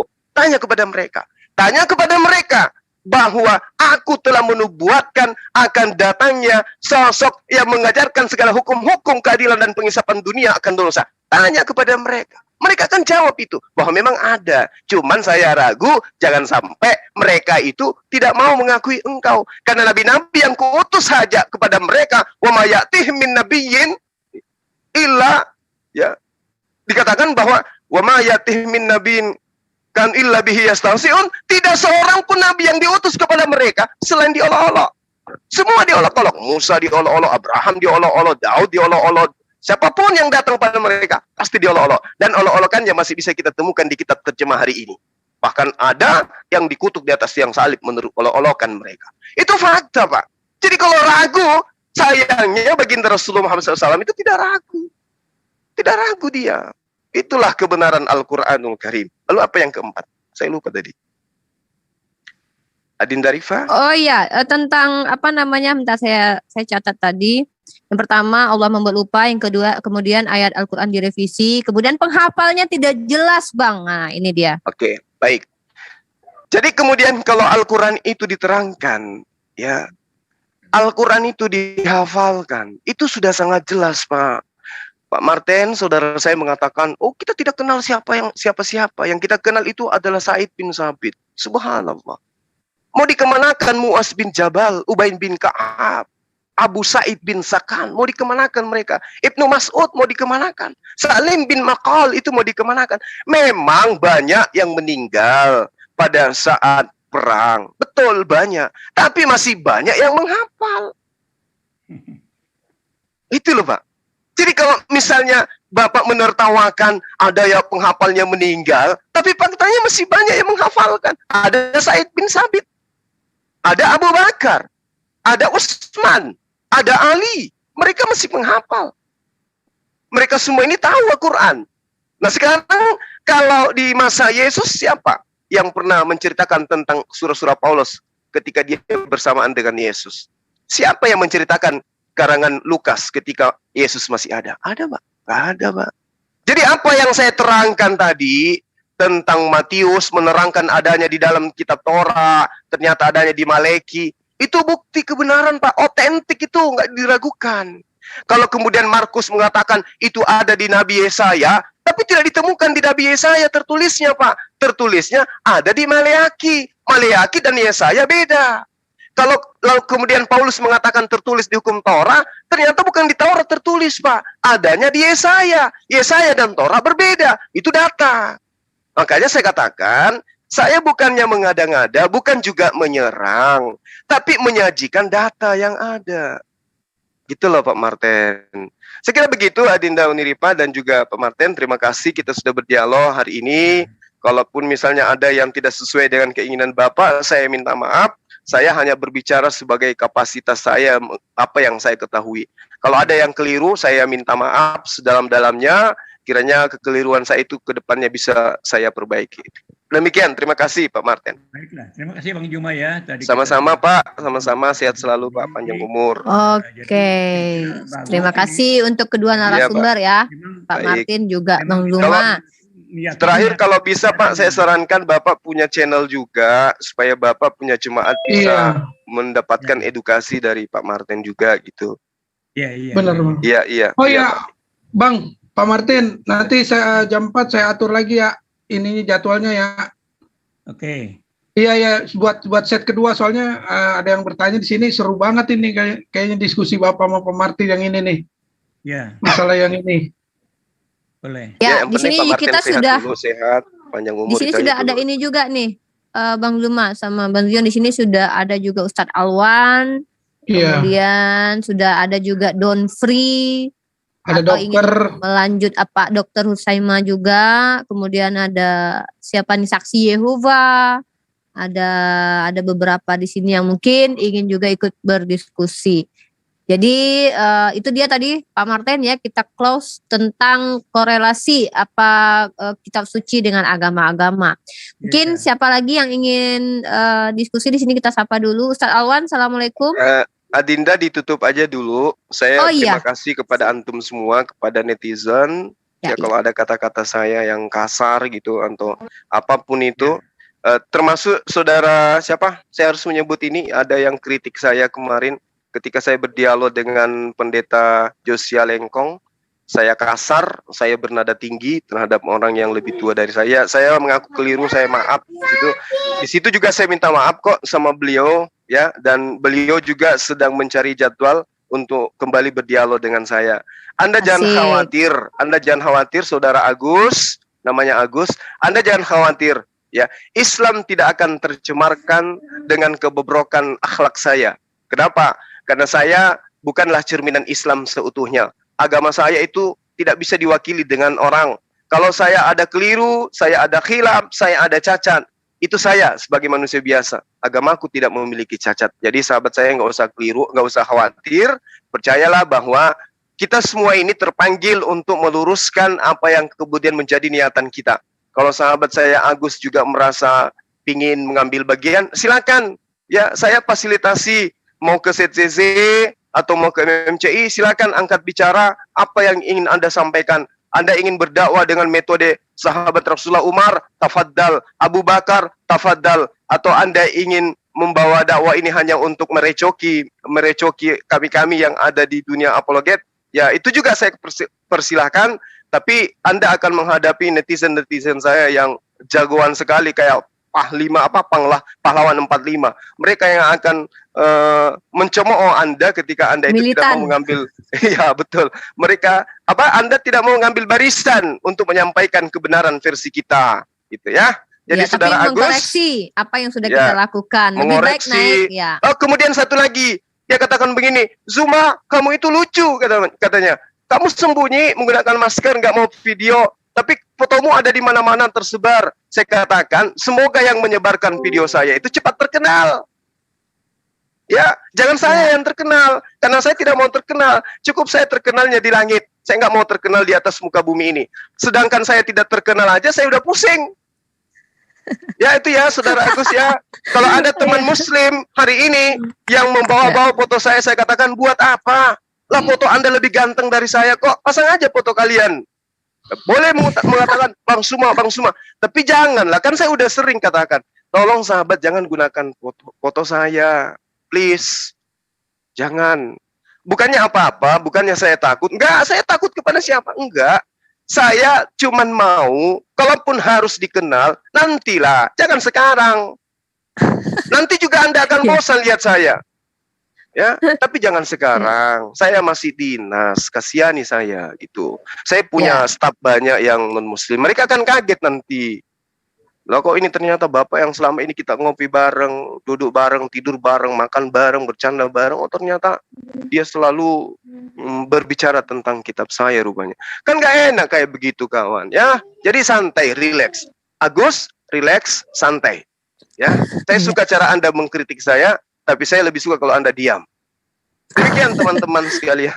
Wabillahi taufiq wal hidayah. Assalamualaikum warahmatullahi wabarakatuh. Ini hal yang dialami Bang Zuma, bukan cuma Bang Zuma sebenarnya. Jadi teman-teman, ya jadi teman sedikit ya dari saya pribadi juga, teman-teman Muslim sebenarnya begini, kita di sini semua terpanggil dan saya bukan ustazah, bukan siapa-siapa, cuman remahan rendang. Kalau ada kesalahan dari diri saya saya pastikan jangan cari kesalahan saya karena antum akan capek melihat banyak sekali kesalahan saya, dan jangan cari kebaikan dari saya karena juga capek, nggak akan ada ditemukan. Kami di sini menyatakan kami Muslim penganut Islam belum tentu sempurna, tetapi Islam adalah agama yang sempurna, ajaran yang sempurna. Penganutnya oh tidak, jangan sangka kami ini para apologet ya. Apologet istilah Yunani, sebenarnya kami katakan kami bukan ustazah, saya sendiri ya, saya pribadi, tapi kami di sini membentengi, membantah. Kami merasa apa yang disampaikan oleh orang-orang di luar Islam itu tidak benar.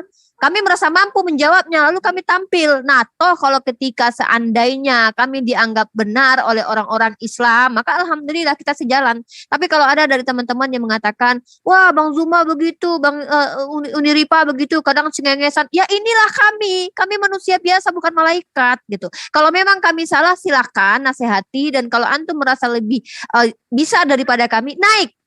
Kita kan Bang Zuma sudah katakan, Bang Zuma fasilitasi tempat, silakan antum yang mengajarkan tipikal dakwah yang mengikuti benar-benar 100% Rasulullah SAW. Ya, itu saya juga mensupport kalau ada teman-teman Muslim yang muncul ke permukaan, yang benar-benar berdakwah, akhlaknya diprioritaskan, lalu tidak pernah melakukan sebuah kesalahan silap dalam akhlak, maka itu saya akan jadikan guru juga ya, karena saya sedang belajar juga, struggle, berjuang, memperbaiki diri saya, tentunya begitu umat Islam. Nah, sama seperti yang Bang Zuma alami pun saya menghadapi hal yang sama. Jadi begini, sekarang kita lanjut ke sesi selanjutnya Bang Zuma. Jadi teman-teman yang ingin berkontribusi silakan. Di sini ada Ustadz Alwan. Assalamualaikum Ustadz Alwan. Ada Pak Munir, Pak Zainal Arifin. Kemudian ada siapa lagi, Bang Anto. Atau ya siapa lagi, ada Sabta Kreatif, F Stream, Pak Dr. Husaima, Tambah Ragi, dan juga yang lain-lain, Saksi Yehova. Dan juga ada Don Juan, Don Free ya, teman saya, adik saya yang dari TikTok. Mungkin Ustadz Alwan suaranya bisa dites, Ustadz Alwan. Assalamualaikum. Waalaikumsalam warahmatullahi wabarakatuh. Nah, apa kabar puasa hari ini Ustadzku, Ustadz Alwan, Profesor Al-Mukram? Waterproof. Sama aja kayak kemarin. Sama aja ya, nggak makan ya?